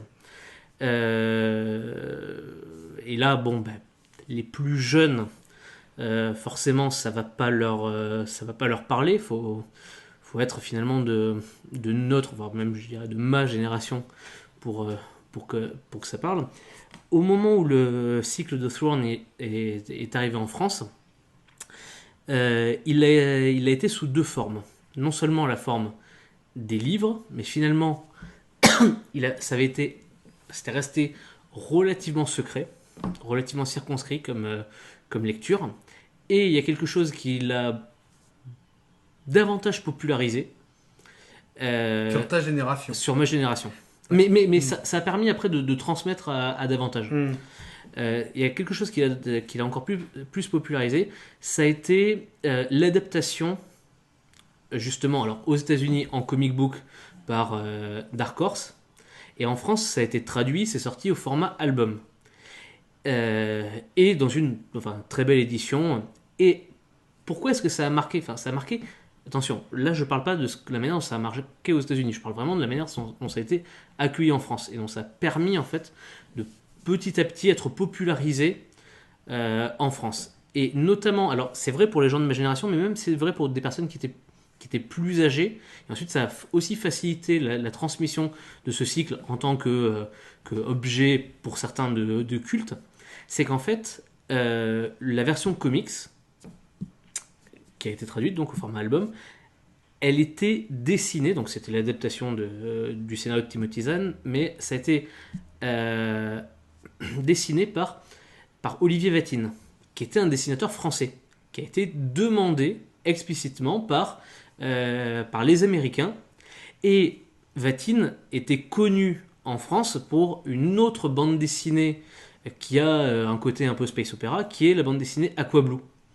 Et il avait un succès critique et un succès d'estime, notamment chez les jeunes, ce qui fait que lorsque cette bande dessinée est arrivée, ça crée une espèce, enfin, je vais pas dire un engouement. Je vais pas dire une hype, parce qu'en fait, on n'était pas à une époque de réseaux sociaux, donc ça s'est communiqué. Mais les personnes qui aimaient Aqua Blue, qui lisaient la bande dessinée Aqua Blue, sont tombées sur cette autre œuvre du dessinateur, ont vu qu'il avait été demandé par les Américains pour faire Star Wars, qui est quand même énorme. Ça a créé un engouement et ça s'est transmis. Et du coup, les gens, comme on n'a pas eu tout de suite, en gros, c'était C'était un des premiers trucs de l'univers étendu qui nous est arrivé. C'est ça, ça a été quasiment la première chose traduite en France de l'univers étendu sous forme de comics. Mais surtout, en fait, ce qui s'est passé, c'est que on n'a pas eu tout de suite la suite en fait de la traduction. Et donc, ça fait pousser les gens qui étaient venus par la bande dessinée aux ouvrages. Et ça a un peu sacralisé la chose. Alors ça, je le reconnais, je l'admets volontiers. Hein. Pour moi, c'est cultissime. Enfin, j'ai des images en tête dessinées par Vatine. La première fois où on voit par exemple le contrebandier Talon Card,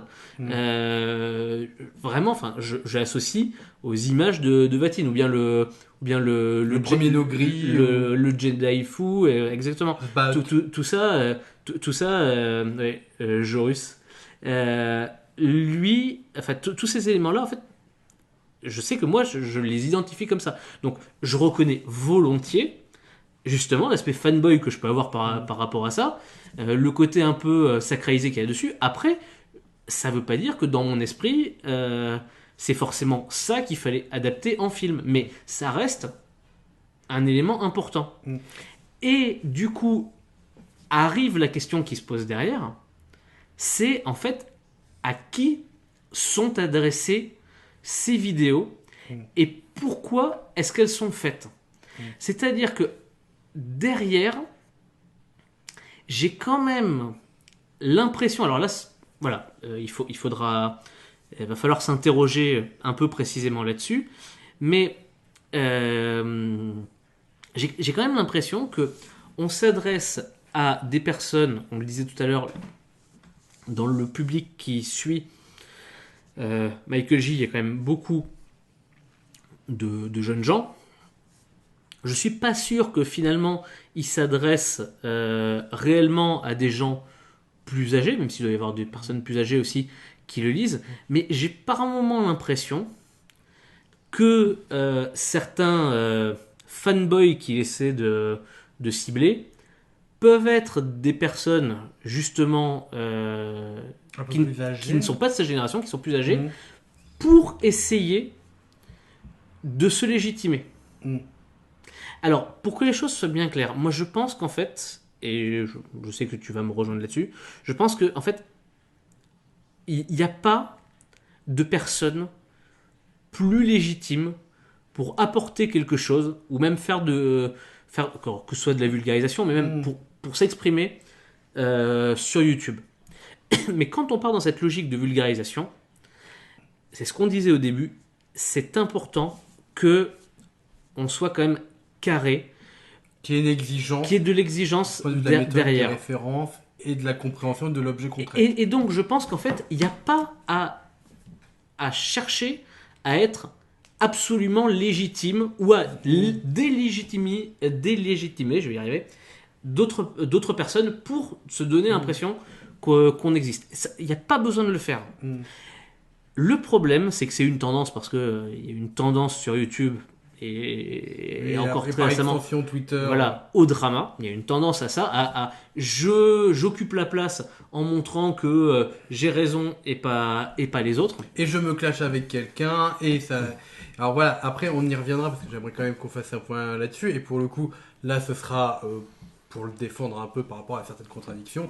C'est ce terme de SJW qui apparaît partout et qui, moi, commence vraiment à me saouler en fait. Oui. Mais déjà, je trouve qu'on va revenir sur la question du public. Parce que là, je trouve que tu mets le doigt sur quelque chose qui est intéressant. C'est-à-dire cette recherche de légitimer, on va dire, une certaine époque de la pop culture. Parce que finalement, l'univers étendu, ce dont il parle, c'est essentiellement des trucs de gens qui étaient ados dans les années 80 ou 90. Ça, 90. Comme toi et moi. Parce que l'essentiel de l'univers étendu, finalement, il est sorti dans les années 90 et années 2000. Ouais, voilà, moi c'est plutôt ma période. Il y a ça. Quand il dit George Lucas n'est pas un artiste, etc., ben, en fait, il parle plus à ceux qui ont vécu la sortie de la prélogie et la ressortie. Voire même la sortie de la trilogie originelle. Ou la ressortie en 97. Voilà, ça. Donc, il parle plutôt à ces gens-là, j'ai l'impression. Dans ce qu'il cite, c'est tout le temps des trucs vieux, dans une défense de la post-logie, où Durandal, elle avait appelé la nostalgie, et pour le coup, je la trouve pas mal. Oui, tout à fait. Au celui de J.J. Abrams.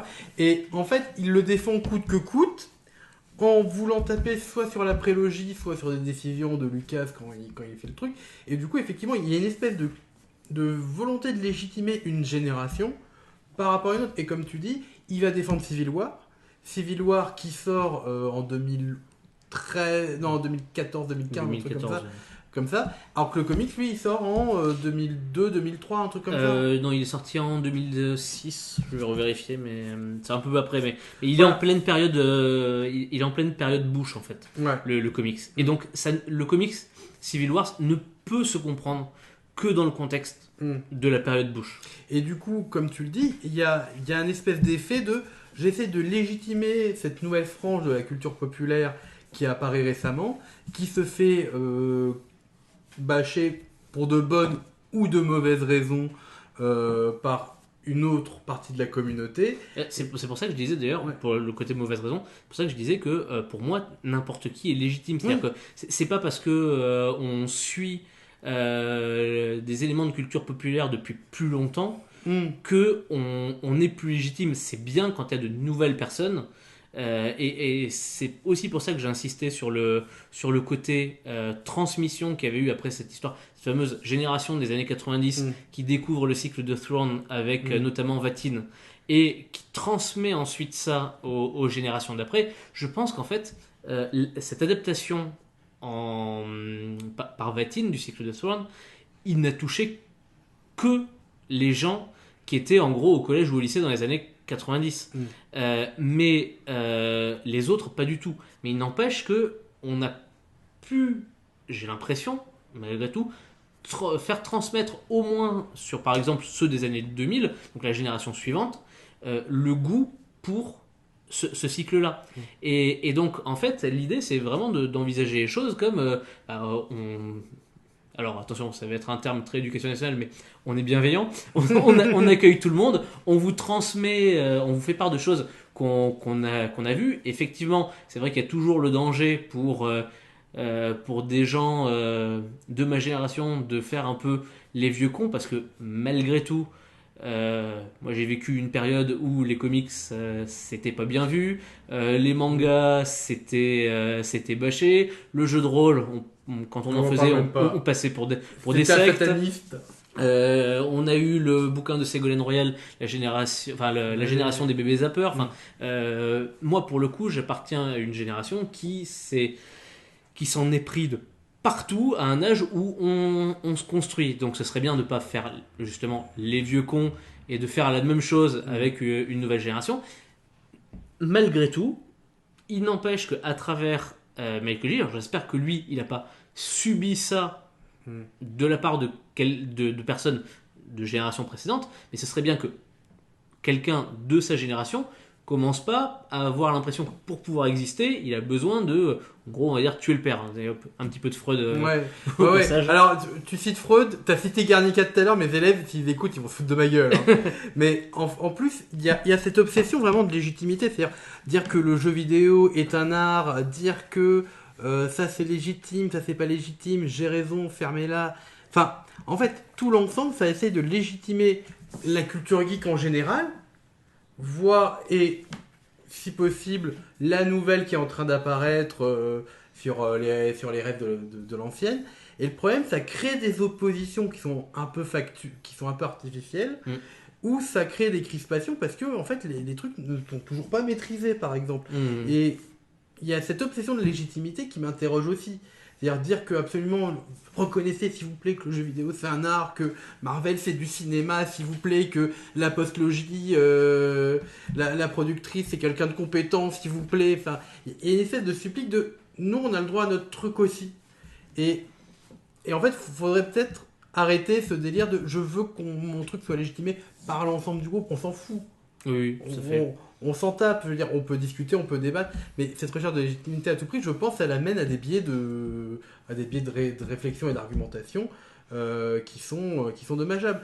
Alors après, voilà, je voulais revenir quand même sur cette question qui a peu rien à voir, mais c'est que souvent maintenant, alors du coup on a quand même dit, c'est un peu lourd hein, comme accusation, mais je pense que tous les deux on le pense, le fait que c'est un boulevard pour la fachosphère, pour les gens réac, etc. Parce que justement, comme il n'a pas l'assise nécessaire, comme il n'a pas les arguments, comme il confond exemple et argument, conceptualisation, et que comme il fait des généralités, etc. Bah, le problème, c'est que du coup, on le traite de SJW, l'insulte ultime, qui là, depuis presque un an, voire deux, c'est devenu un moyen pour la fachosphère ou les gens qui ont des idées réac, ce n'est pas la même chose. Oui, voilà, on est clair. Tu discrédites quelqu'un qui a des idées progressistes en le traitant de SJW. Alors que le SJW, finalement, regroupe tellement de choses diverses et variées que ça veut plus rien dire. C'est, voilà, on va mettre un petit taquet pour le coup. Hein, c'est par exemple le chef otaku qui traite Angry Wife de SJW.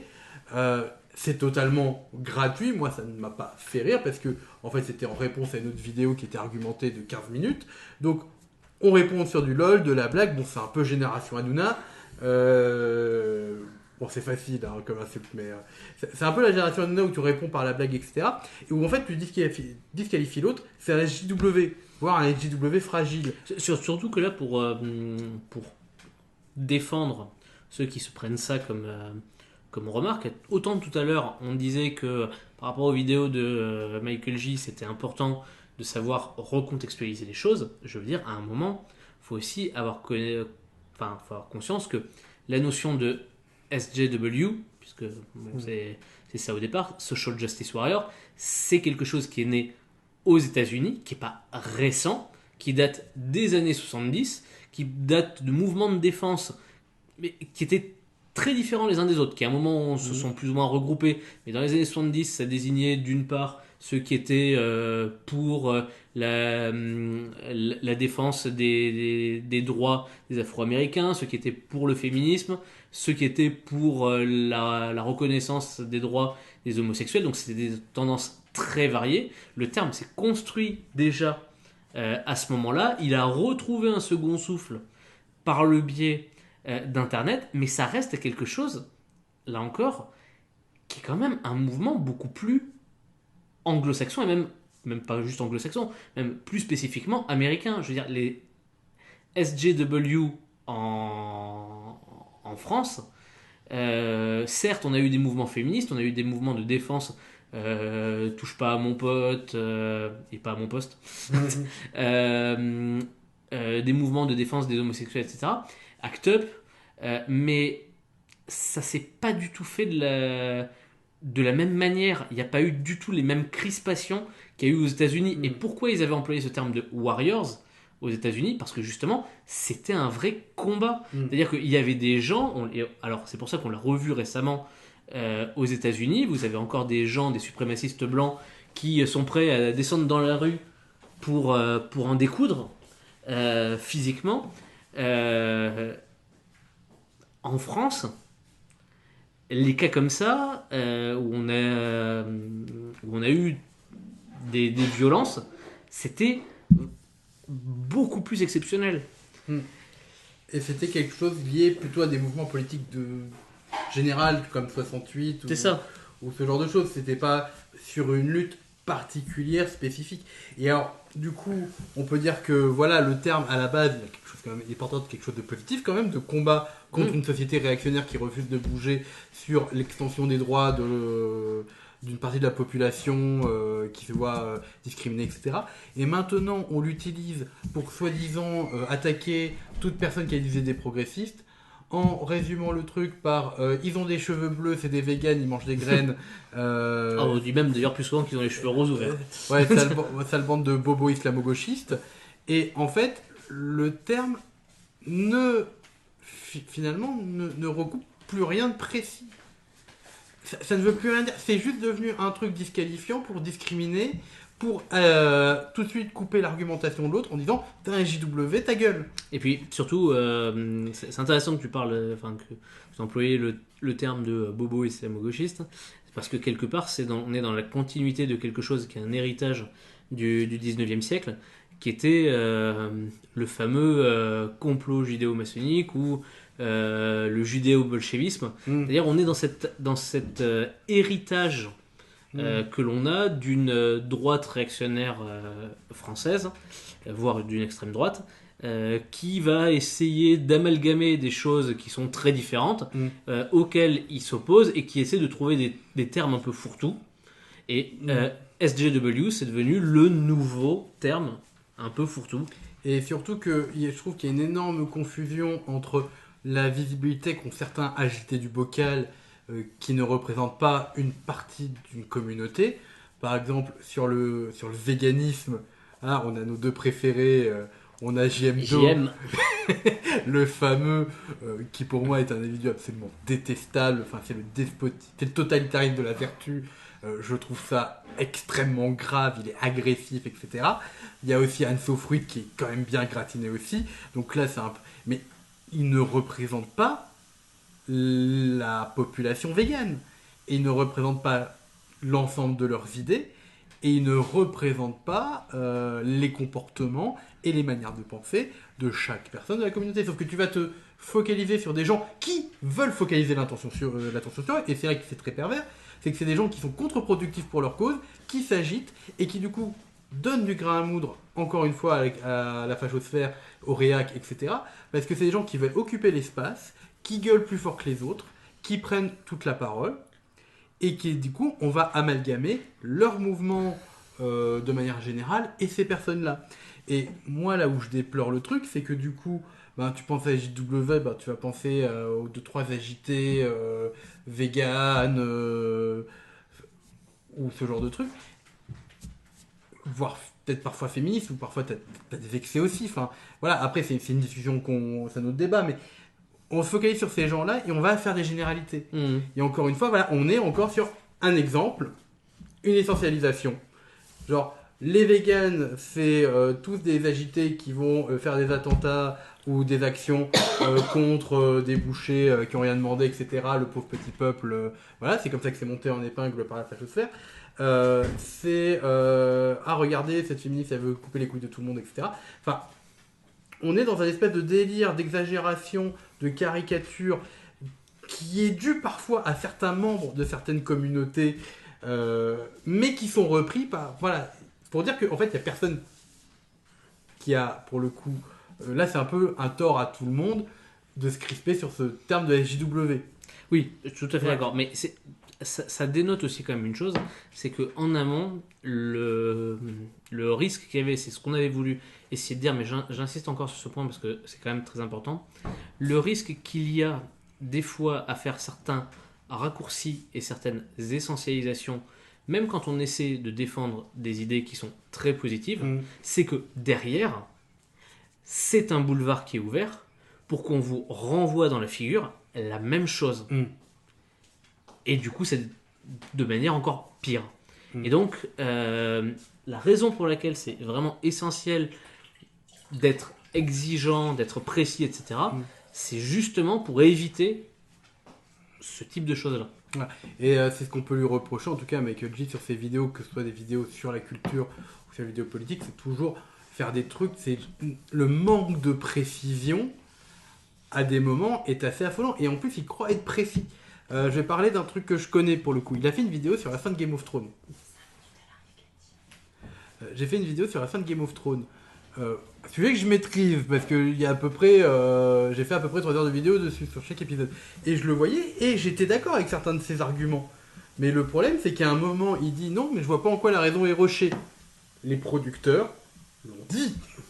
Enfin, ils l'ont. En tout cas, c'est dit, c'est sous-entendu, c'est implicite, mais c'est dit. Oh, c'est quand même dit, enfin je sais pas si tu as regardé certaines vidéos qu'il y avait, en fait à chaque fois après le passage des épisodes, Ça, ils n'auraient jamais dû faire. il y avait effectivement C'est une catastrophe. il y avait pendant 5 minutes une reprise par les acteurs, les producteurs, Pas etc., D&D. par D&D,